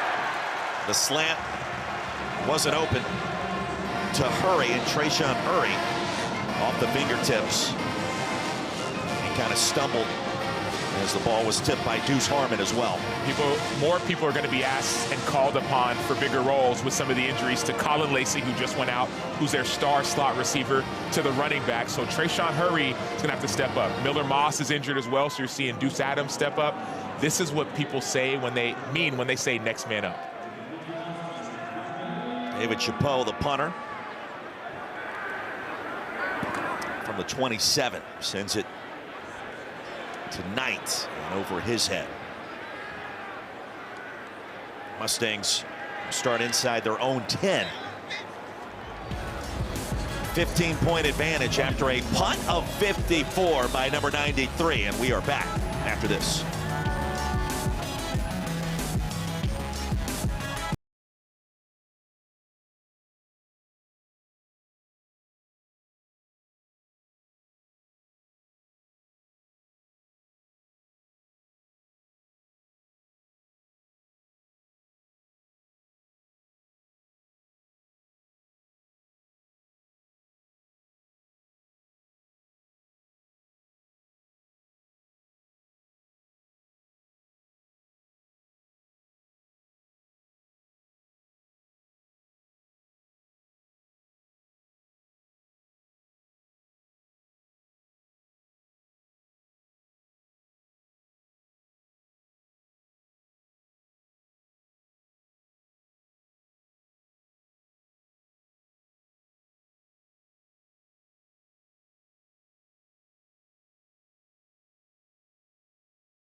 15-point lead for SMU back in Dallas as we take a look at this week's college football playoff rankings.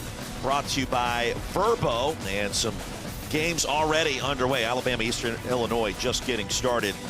And what else are you interested in looking at the top 12 right now? That Oklahoma-Missouri halftime, but it's a one-score game. Missouri's playing without their starting quarterback, Bo Pribula. Oklahoma, they need to win to stay in.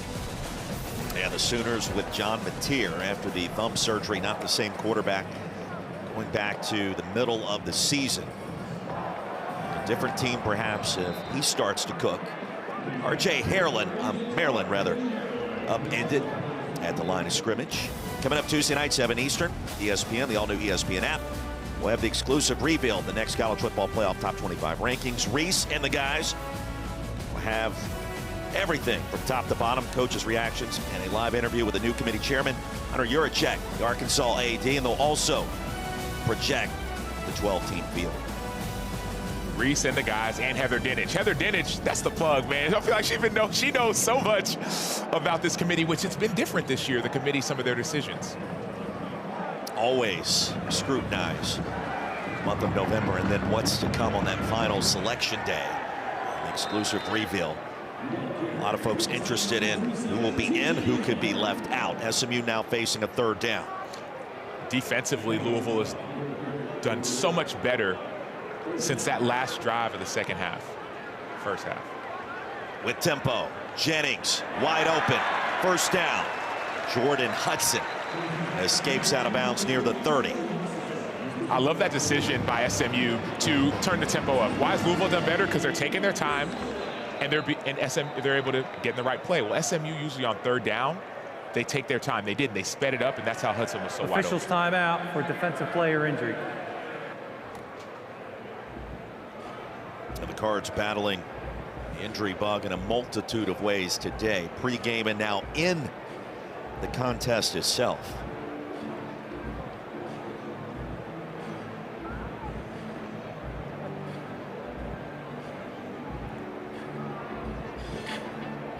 And Renee Conga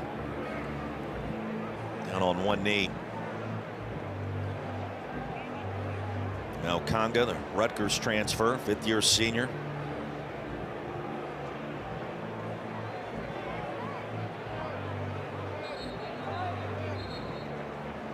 So no Miller Moss, no Isaac Brown, no Kewan Brown. And then Colin Lacey left the game to start this second half after catching a swing pass. All that has led to the first career start for Deuce Adams. And Sam, you mentioned the Louisville defense has kind of locked in with Ron English. Going back to the end of the first half, we've yet to have any points scored in this third quarter by either side. And now Kevin Jennings back to work. Seam incomplete. R.J. Maryland spinning around. And the pass was errant behind him. And that's the mentality. If you're a defense who's losing like Louisville is at halftime, Ron English is saying, guys, no more points. No more points. We cannot give up another point. Cleve Lubin, number 50, one of their defensive leaders, is saying no more points. So they're doing their job, but Louisville offensively needs to do their job to start getting points on the board. Kevin Jennings has been just a little bit off in this second half. Louisville needs to capitalize and maximize the opportunity. And we mentioned that comeback on the road at Pittsburgh here at the end of September, early October. They were down 17. It was a turnover that sparked that comeback via special teams. Here, it's a TFL. And on the quick completion, Emir Knight's brought down by Corey Gordon. He snipped that one out early, Sam. That's the mentality. This defense for Louisville has played this half like they have all season. They've been dominant on the defensive side of the ball in the last 10 or so minutes, but it needs to continue if they want to get back in this game. And it's a defense that is yet to give up more than 30 points in a single game this season. They've got some playmakers. Timeout, Louisville, their first timeout of the half. 30-second timeout. Now, A.J. Green fell down like he was injured for a moment, then the timeout was called.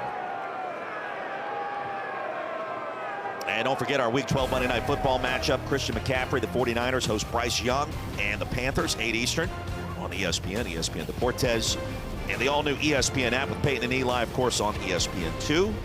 Our coverage kicks off with NFL Live at 3 Eastern Scott Van Pelt, the Monday Night Countdown crew, at 6 Eastern. And suddenly the red-hot Carolina Panthers, led by former #1 overall pick Bryce Young. Bryce Young is playing his best ball right now. We're seeing it unfold. It took a little bit longer than people expected with the #1 overall pick, but now you're seeing that confidence start to show on full display. I'll give you another juicy storyline in that game. Christian McCaffrey facing his old team for the first time. That's right. He got traded from the Panthers not too long. Well, I guess it was a while ago, 3-4 years ago now. I wonder if there's a little bit of vengeance he wants to try to inflict. I think he's been pretty happy out west, but perhaps. All right, so 3rd down and 12, a big moment in this 3rd quarter. The Cardinals put the clamps down defensively.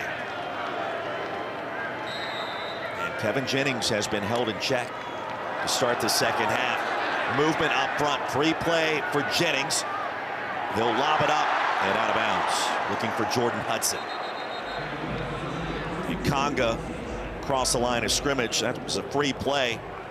The O-line stayed frozen as Conga leaped across. Offside defense, 5-yard penalty, replay 3rd down. Such better position now for SMU getting that 5 yards back.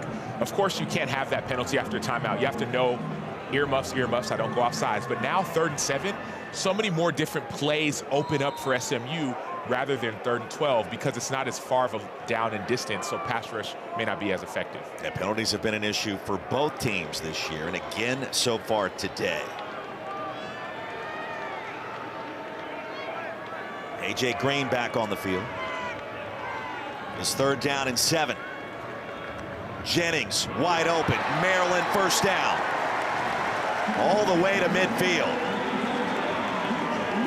So that hard count had Louisville show their hand on defense. And so what SMU decided to do was say, okay, I know what kind of coverage you're in, so I know that my tight end, R.J. Maryland's going to be wide open in the middle of the field. You see everything spread out?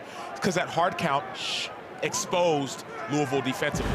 SMU decided to check, Louisville didn't, and that's the cat and mouse game that's being played in this matchup. Now Maryland and also Matt Hibner, 2 of these dynamic tight ends. Maryland coming back from a devastating injury. And you talk to coaches around the ACC and they feel like that he's starting to remind a lot of folks of the player he used to be. And certainly a career in the NFL coming as TJ Harden will pick up 9 yards on 1st down. Maryland has battled injury this season and now he's getting healthy again and you're seeing the effect. Back to the well again with TJ Harden.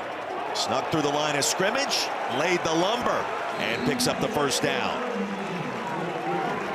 That's that 6'2", 220 on number 4, Jabari Mack. And they've been picking on Jabari Mack on defense all game long. And it's a big-time size mismatch for the running back of SMU versus Louisville. Officials timeout. Offensive player number 27 will leave the game for 1 play. His helmet came off. That's the last thing TJ Harden wanted to do there.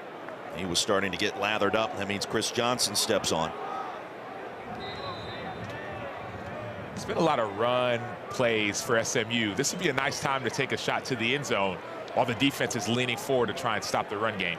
I think you and I would be a dynamic coaching staff play calling situation, because I totally agree that would be the moment to try to do it.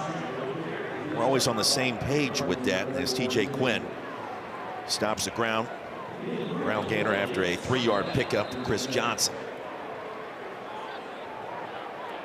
And R.J. Maryland go back to officials timeout for defensive player SMU's injury. last year in the American, was 1st team all conference before transitioning to the ACC. And on senior day, Russell Maryland, lead player in his own right in the NFL for a number of years, a 3-time Super Bowl champion right here with the Dallas Cowboys. And he's like, man, forget about me, focus on my son. That's legacy. People talk a lot about legacy. That's what it looks like. Okay, Russell won his Super Bowls, but his son has his own story. And Micah Carter, sophomore out of Louisville, playing for the hometown team.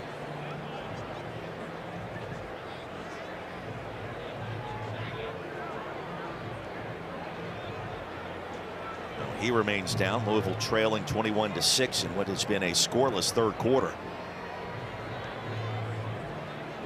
Now, Taylor, always emotional on senior day, right? For all of these Mustang seniors. All 30 that were recognized today, and Rhett Lashley spoke so candidly with us about the impact that this particular group has had, not just on the program, but on him. These guys really have been key in Rhett Lashley's development of this program. 10 of the 30 seniors have been here for at least 3 years. That's almost unheard of in college football these days. They've been to 4 bowls, 2 conference championships, 1 college football playoff, potentially more. And like Ahmad Moses told us, it was important to them to change the expectation. No longer is a 7-win season acceptable. It's conference championship and playoff conversations in Dallas now. Yeah, and that's right where they are right now in November. Rhett Lashley told us this is finishing season. That's what they did a year ago in reaching the ACC championship game. Jennings back the other way and incomplete. And that pass was thrown before the cut was made by McFall as it goes out of bounds. Jennings has been a little bit off this series. You've seen a couple passes either overthrown or thrown behind. Louisville has to take advantage of this and turn one of those errant throws to an interception. Now, he's been behind a couple of targets. His tight end, and that time the running back, Derek McFall. 11th play of the drive coming up. Jennings has been nearly perfect on third down. And it's Harden back in the backfield. Jennings gonna be sandwiched quickly. Cleve Lubin. First time we've called his name today, Sam. And it comes in a big moment. Unbelievable job by Cleve Lubin, just being relentless. There's a pulling guard. Lubin doesn't care.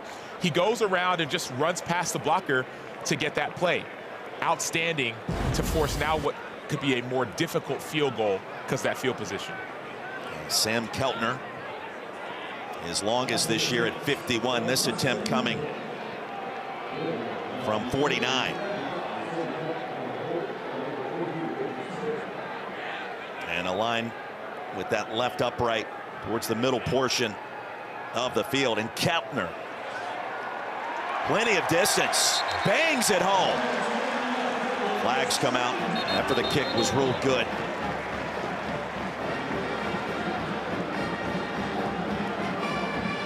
Now that kick, if it stands, will make it a 3-score game. It was 4th down and 11.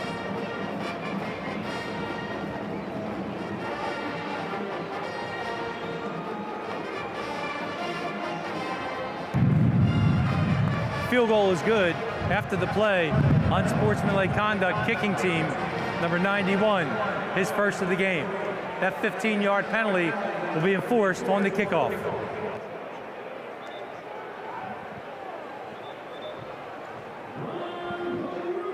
Oh, the field goal stands. 24-6 our new score as we take a look at our player spotlight. Brought to you by Tecovas and Jordan Hudson, who started his career at TCU. Just an incredible competitor here in Dallas throughout his career. His numbers this season certainly back that up. And again today, getting the job done. Talking to one of the members of the coaching staff, and they said Jordan Hudson is the alpha of the wide receiver room, and it shows up on tape. 300-yard games over the last 4. He started off the season injured, got hurt, might have been on the first or second play of the season. But now that he's been healthy, you're seeing the growth. And I talked to some other people in the staff. They said NFL scouts are seeing it as well. The scouts are excited about Jordan Hudson and his future in the NFL. And think about what Rhett Lashley told us. He is the alpha in that wide receiving room. And the numbers starting to mount up in a more dominating way in favor of the Mustangs. Saw the total yardage differential. Sportsmanlike conduct penalty means Louisville will get decent field position until Golden was tripped up by a blade of grass at the 30. Now don't forget our Week 13 ACC Network football lineup continues this afternoon. A couple of great rivalry matchups at Duke, Carolina at 3:30 over on the ACC Network, and then Cal at Stanford later on at 7:30. The 128th big game between those West Coast rivals. Both games also on the all-new ESPN app. What does Andrew Luck and Stanford, what are they going to do at head coach for next year? You know, that's a great question. We were out there for the Florida State game. Screen pass to Bell is quickly corralled. And I asked him, could Frank Reich potentially be back next year? And he said no. And certainly they were already doing their due diligence, but that's one that's been open since March when Reich was named the interim head coach, knowing that a more formalized change was coming. So you tell me. It's not going to be James Franklin, I can tell you that much. No, it's not.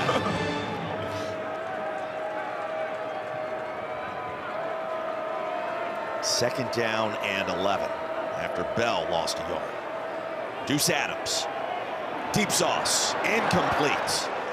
And Chris Hughes was open. Adams would probably love to have that pass back, had a little bit too much zip on it.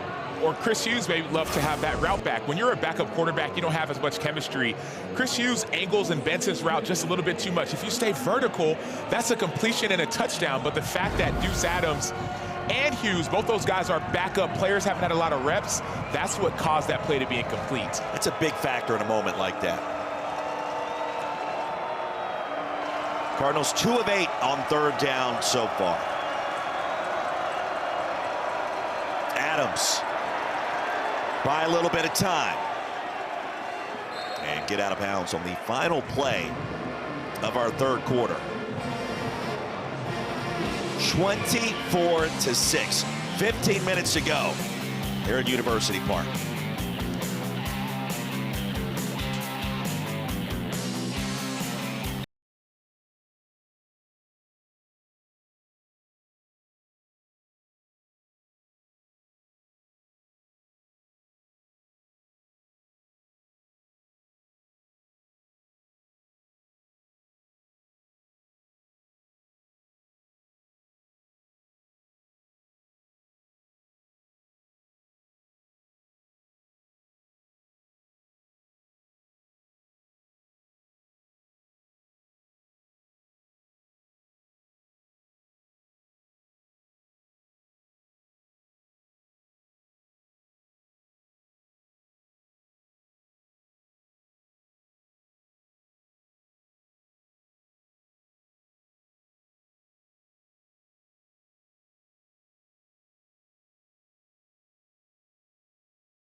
We're back here in Dallas. SMU leading 24-6. Rhett Lashley joins me now. Coach, you told me at the half the importance of the balance of your offense. What's important in the final quarter?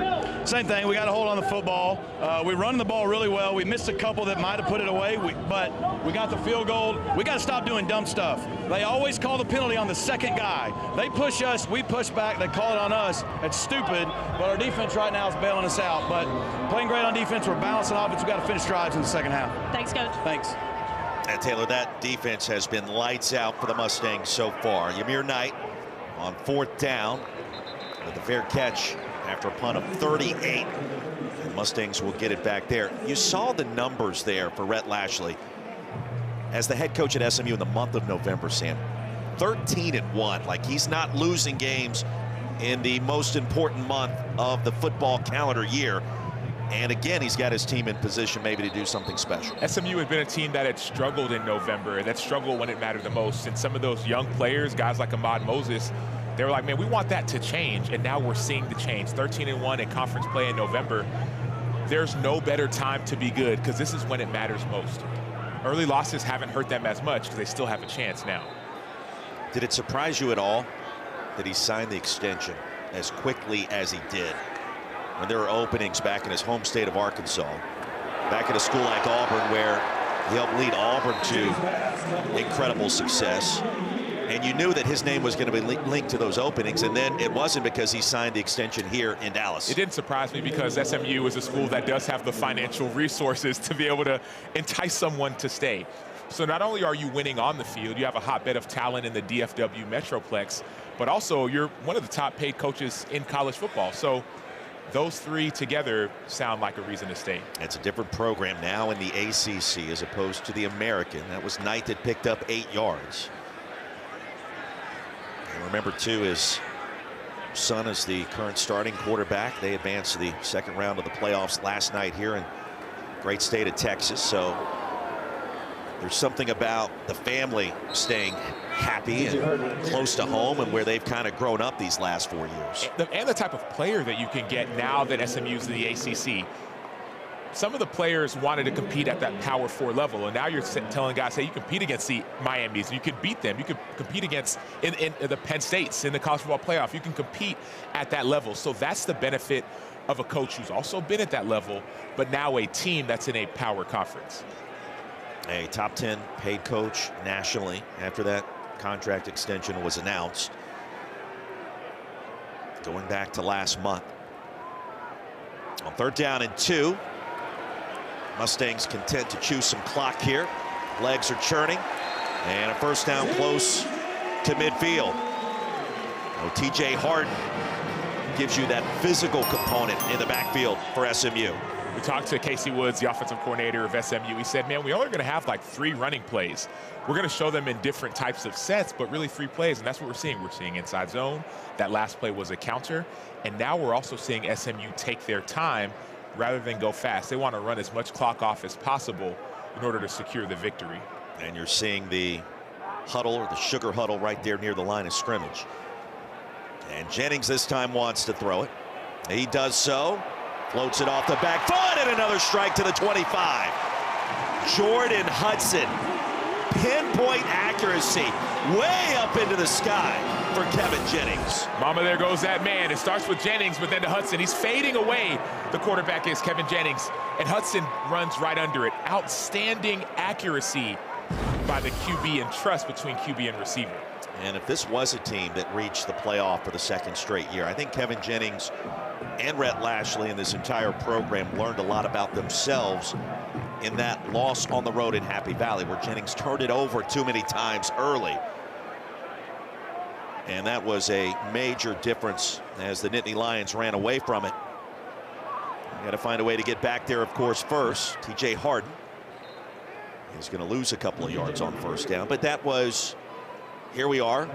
We advance as an at-large team out of the ACC into the college football playoff, the new 12-team field for the first time. And yeah, there were some lessons learned along the way. they've learned from the experience. And what stood out to me the most was we sat down with some of the players, some of the leaders, some of the captains yesterday. We said, man, what did you learn from last year they're going to take into this year? They didn't talk about the blowout loss to Penn State. They really talked about the week before in the ACC championship game where they lost that one. That hurt them more. And so I think they know now what it takes to compete in the playoff, but now they got to get there. On 2nd and 14, Jennings to the 20. That's going to be a first down and a little bit more. Romello Brinson. I mean, it really is pick your poison between Hudson, Brinson. We've talked about Hibner, R.J. Maryland, and Ymir Knight. They can all beat you. And here, they can beat you. So as a DB, you start to backpedal a little bit too much, and then you're in your backpedal, so then you miss the tackle. They're thinking about yards after contact. If the big play isn't there down the field, they'll beat you underneath, make you miss, and find the end zone. And that's a gain of 22 on 2nd and 14. Now 1st and goal. It's been the difference in this game, Roy. SMU is 3 for 3 in the red zone, scoring touchdowns. Louisville's 0 for 2. TJ Hart into a sea of humanity and backed up at the 6. Harden, the transfer from UCLA. Brinson originally started his collegiate career at Miami. Hudson at TCU. It's been part of the formula for Rhett Lashley, bringing in guys out of the portal, and sometimes players that played in high school in Texas. They go somewhere else, and then they want to come back home. And you can tell guys, hey, man, you're 15 minutes away from where you grew up. All your family, all your friends can come show up with you. It's a great recruiting pitch. Jennings again to the edge, on the move, incomplete. Outstanding defense. That was thwarted at the last minute by Tayon Holloway against Jordan Hudson. Love that play by Holloway. Hudson ran an outstanding route, but Holloway had the patience to understand what route was coming and try to stop that touchdown from being received. So an 18-point lead, a field goal. And if the Cardinals can force an attempt here, would still have it in a 3-score game. Obviously needing 3 touchdowns. This drive already spanning more than 5 minutes off the clock. Now it's Jennings. A little bit of touch on this one. Back corner. Caught for the touchdown, Ymir Knight. Talk about threading the needle.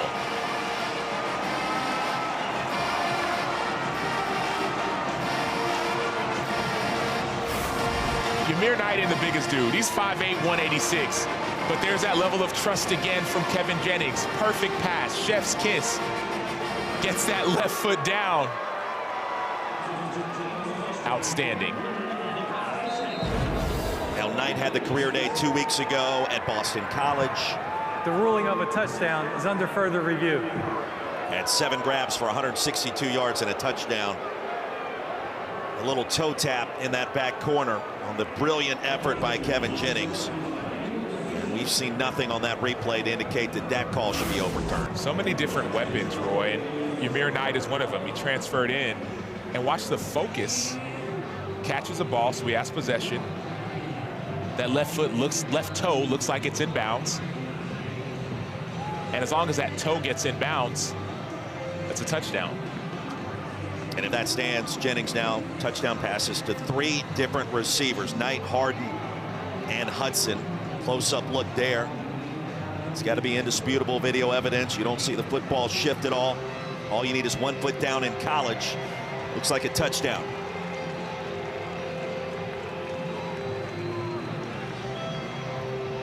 Jennings released the football. It was so high in the air. After further review, the ruling on the field is upheld. Touchdown. You wondered, did that have any kind of chance whatsoever? And then the bottom fell out, and there is Ymir Knight in bounds. And Rhett Lashley with a fist pump confirming the call. And the new verbiage, of course, that the call was upheld. So the extra point coming from Sam Keltner, who connected from 49 yards away on a field goal. Only points of the half before that touchdown strike. And Sam, what is starting to look like a statement win for the Mustangs, now leading 31-6, 9:38 to go.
ESPN College Football is presented by Tums Fast Heartburn Relief, so you can love food back.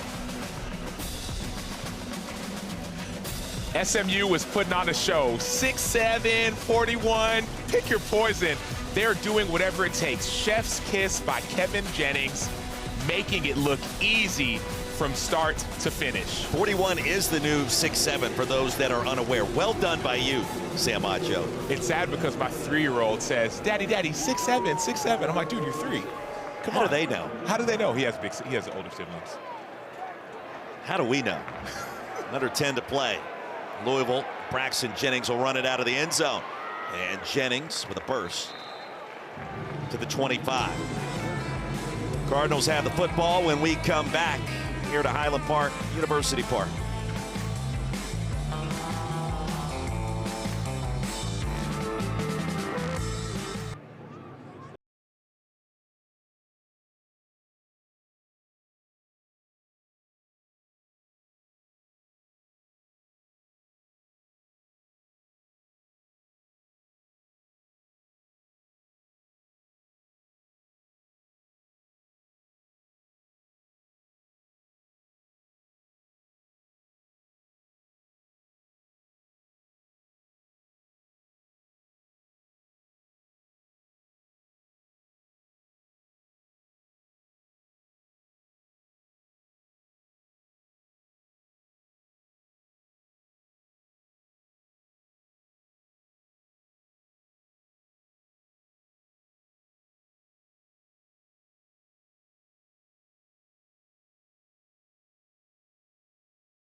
To 6 lead here in Dallas on Senior Day. It is time for our Cracker Barrel More Than a Home Team. We point you to College Football Hall of Famer and esteemed SMU alum, Mr. Jerry Levias, who became the first African-American football player to earn an athletic scholarship in the Southwest Conference in the 1960s. Every year, an SMU player is chosen to don the number 23 jersey in honor of Mr. Levias, and for the third consecutive year, it is none other than Isaiah Wacobia being recognized today on his senior day, a Dallas native.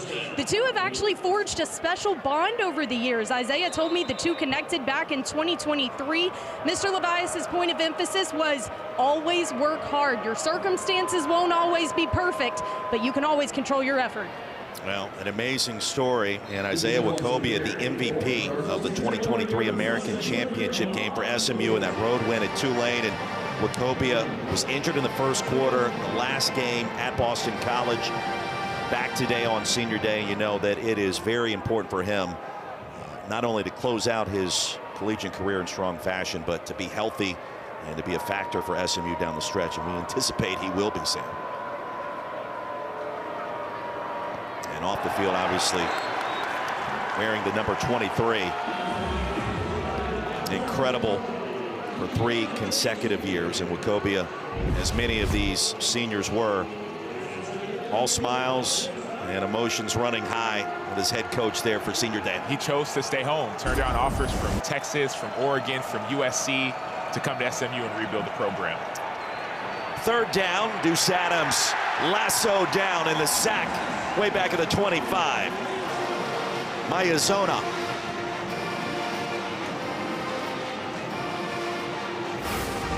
Love that play by Mayazono. People talk about triggering, not being afraid. As soon as Mayazono sees Deuce Adams start to escape the pocket, he goes straight downhill and makes a tackle. No doubt, no hesitation. He makes it look easy. Brandon Mayazono, the junior from Frisco, forcing Louisville to punt. And it's the 5th time today the SMU defense has forced the Cardinals to a 3-and-out. And a fair catch by Ymir Knight. 8:12 to go as we step aside. It is all SMU.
Back here at Gerald J. Ford Stadium, SMU leading Louisville as we reached almost the halfway point of our 4th quarter. Senior day for the Mustangs, 31-6. And Kevin Jennings approaching 300 yards passing. He saved his best for last in that win, the upset against number 10 Miami just 2 weeks ago. Sammy Proof for 365 yards as R.J. Maryland is upended by Holloway on the jet sweep. It's not just him, Roy. It's this entire SMU team. They're playing their best football in November. And the pop pass gets Kevin Jennings over 300 yards passing as his afternoon comes to a close. And we expect to see Ty Hawkins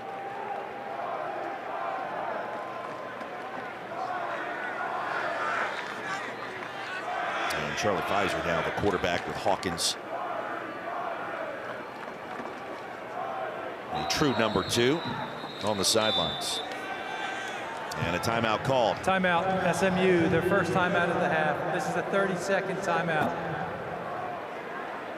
So on 2nd and 4, Mustangs will talk things over. If you're just tuning in, the top of the ACC standings, a logjam in terms of teams with just one setback in league play. SMU, Pitt, UVA, and Georgia Tech all still in contention, as is Miami and Duke at 4 and 2. But for SMU, a win today, one more against Cal, and they will have a chance to reach Charlotte, pending if Georgia Tech or Virginia lose one more in league play, and Georgia Tech faces Pittsburgh tonight. And that Miami game is huge because Miami can stay in it. Duke, they could stay in it as well. They're a 5-5 team, but only 2 conference losses. Syracuse can spoil Notre Dame's chances. Handoff. Shotty Clayton Johnson. Tulane transfer gets a touch. And a shimmy yields a first down. We're seeing backup quarterback, backup running back. There's a backup offensive line. So now everyone on this SMU team is getting a chance to get reps. Now you remember Clayton Johnson going back to his days in the American at Tulane and put together a couple of incredible seasons as a backup there, and the junior from Little Rock now assuming the controls of Rhett Lashley's offense.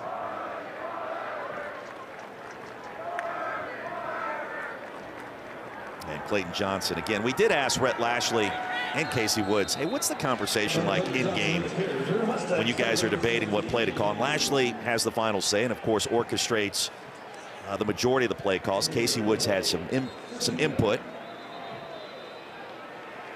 Officials timeout for defensive player injury. And A.J. Green down for the Cardinals near midfield.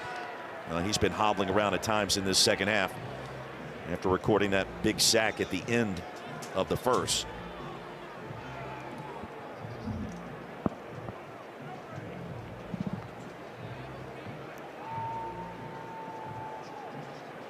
And with 6:23 to go, 31-6, SMU leading Louisville. Cardinals have never defeated SMU in their first game against each other way back in 1983, so that trend appears to continue today. But SMU, Casey Woods mentioned it to us yesterday right here in this facility.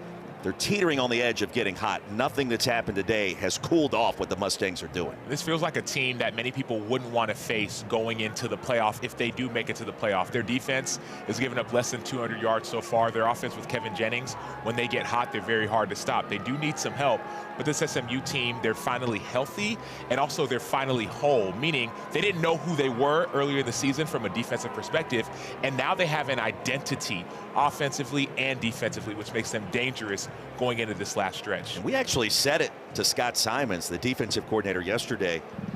Well, he was battling a little bit of a cold, and I said, so Coach, first off, you sound different, but secondly, you sound different because there's more confidence now with that unit. They have been locked in and shut the opposition down. You go back these last 6 weeks, and even in the loss to Wake Forest, they only gave up 13 points. And he told us that he had to understand who his team was going to be. There's so many new starters on this defense, and so last year you might have an aggressive bunch. This year with some of the new starters, they might be better in coverage, better in zone versus man. So that's what Scott Simons, who you see on your screen, had to figure out early. That loss to Baylor was devastating for him early in the season. Loss to TCU, that hurt them as well. But now he knows who they are, and he's calling the defense according to his personnel. A.J. Green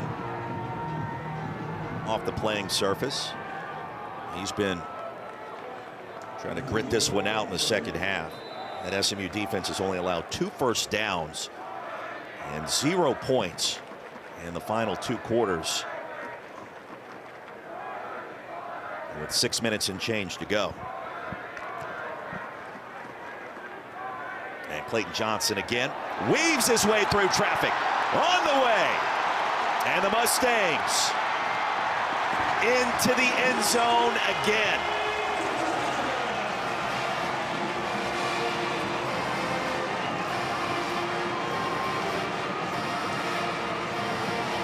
Second touchdown of the season, the Tulane transfer. Icing on the cake. There's nothing better as a team when you get some of the guys who don't usually get reps, yet they're still playing at their best. People are yelling Charlie Pfizer's name in the stands. They're chanting his name, and then Shoddy Clayton Johnson finds the crease, finds the hole, has the speed to get into the end zone.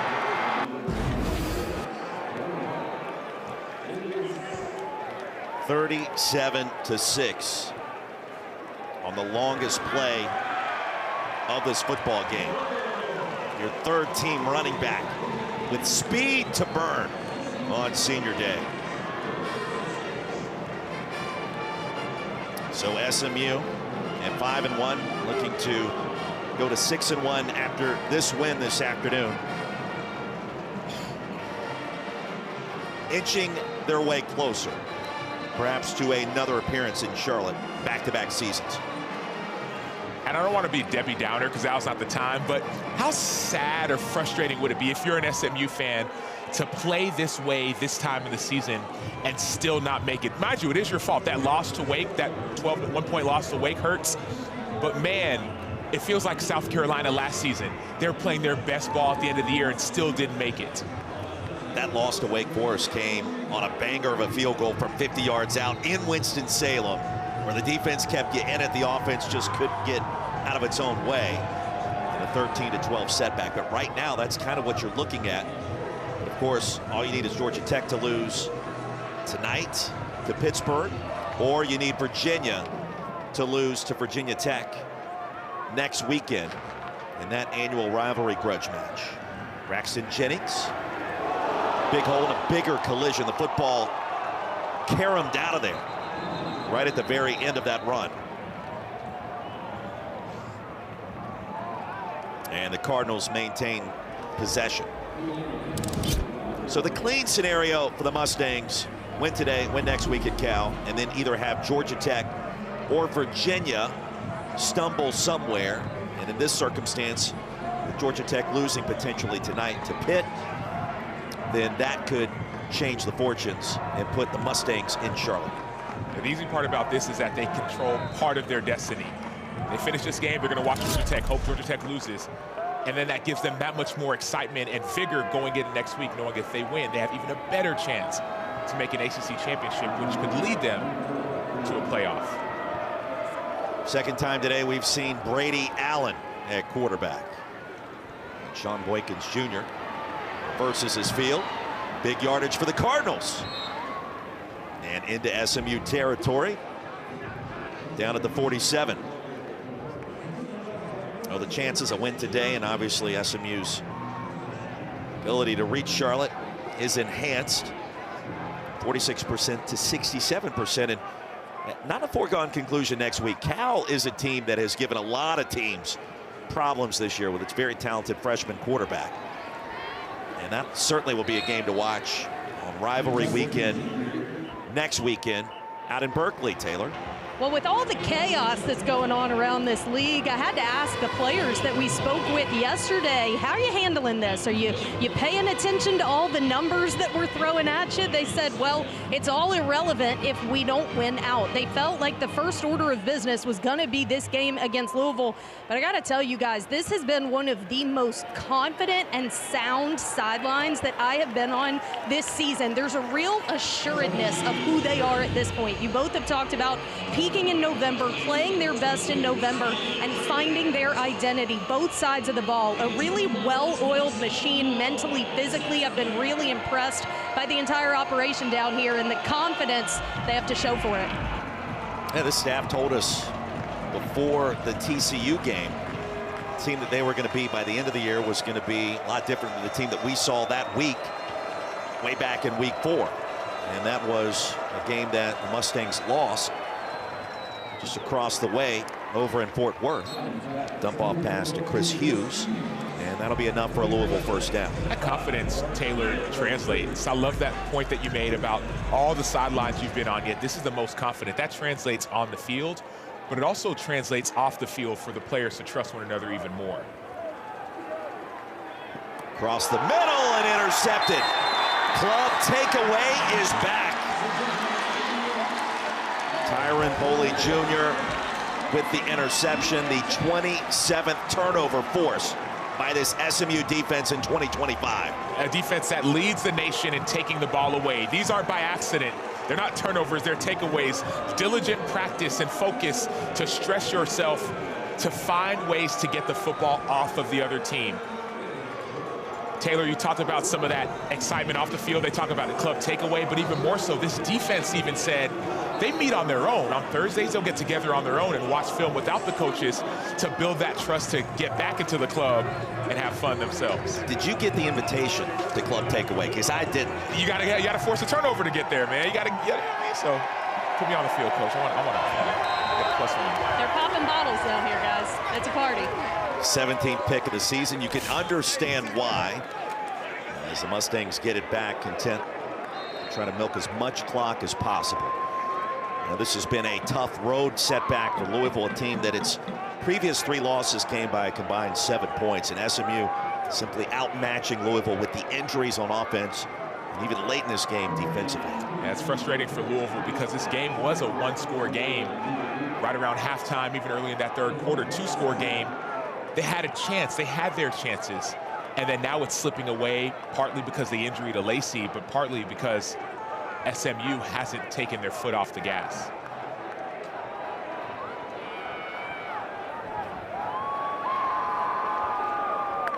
Clayton Johnson back in at running back. Right up the gut on 2nd down. Don't forget, coming up next, ABC, the all-new ESPN app, March Manning, number 17, Texas, hosting Arkansas on the 40 acres. And then at 7:30 Eastern, prime time tonight, number 20, Tennessee, taking on the Gators down in the Swamp. Major implications. I understand both games, but that Texas-Arkansas game, Arkansas is dealing with a bunch of injuries themselves. Tennessee still trying to see if there's any hope for them. So that conversation to me, as we get closer to the exclusive reveal there on December 7th, Notre Dame, Miami, does that become more interwoven late, given what happened way back in week 1? And then also a 3-loss team potentially out of the SEC, timeout, like Texas. SMU. This is a 30-second timeout. Is the path realistic for the Longhorns if they finish strong? It is realistic, but they need style points versus Arkansas, a big-time win. So that'll help them in the committee's eyes. They need a little bit of chaos in front of them, some teams to lose in front of them.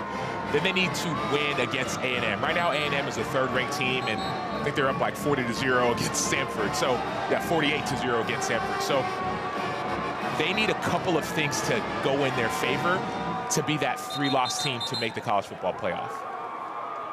And of course, at the very top, Ohio State, the defending champions, upstart Indiana, and Fernando Mendoza,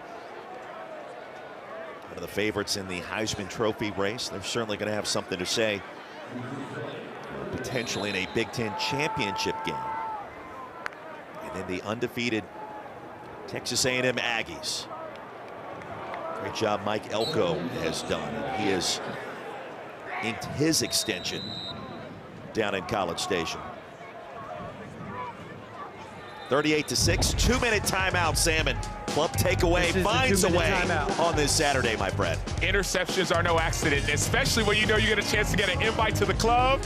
Dance, have fun, pop bottles, whatever it takes. Club takeaway.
Yeah, KC and Utah with two ample quarterbacks, Burt Ficklin, Devin Dampier, the great job they've done this year for Kyle Whittingham and that incredibly talented offensive line with two first-round prospects anchoring that unit at left and right tackle.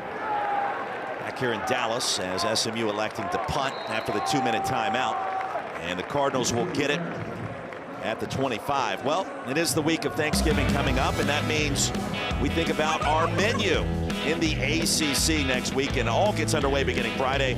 Clean old-fashioned hate on ABC at 3:30, and then that main course Saturday. SMU and Cal, all of a sudden, Sam, with enormous meaning. And you take a look on down at the desserts, some of those great rivalries within the conference. That SMU Cal game means a lot. These Thanksgiving games mean a lot, but I go to the game tonight, that Georgia Tech and Pitt game. That means so much for a lot of people in the ACC, specifically SMU.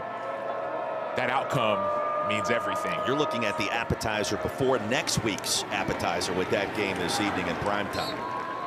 And the Cardinals content run it over the left side. Stop after a short gain of Sean Boykins. Georgia Tech offensively, Haynes King is trying to make that Heisman push. He might be able to do it with the big game. Well, it's amazing, too, like Georgia Tech is at its best when King is not 100%. And I think fans certainly understand that. You saw some of the signs at game day in Eugene early this morning, embracing Haynes King and his health when it's not at full go. And a first down run with about a minute to go in this one. We have Georgia Tech, Virginia, SMU. And the other big question out of the ACC will be Miami. And the Canes are going to hold on today in Blacksburg. Should mention, too, James Franklin announced this week as the new head coach for Virginia Tech. That's going to be interesting to watch as soon as next year, how all of that unfolds within the league. I thought you were going to say, what he announced? He was talking about having a longer runway for airplanes on campus for recruiting. He wants to be able to get the good recruits in. That's next level. Great recruiter, DMV area. Back to his days at Vanderbilt, then at Penn State, now in the Atlantic Coast Conference. See if the Cardinals want to run one more play. Tough loss on the road, their fourth of the season.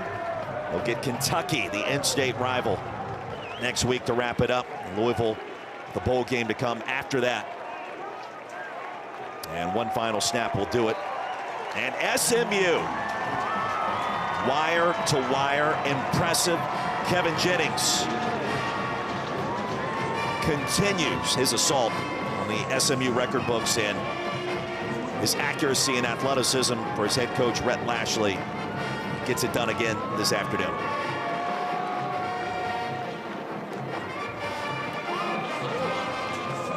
Well, the final score 38-6 on Senior Day in Dallas. And we go down to Taylor Davis. TD.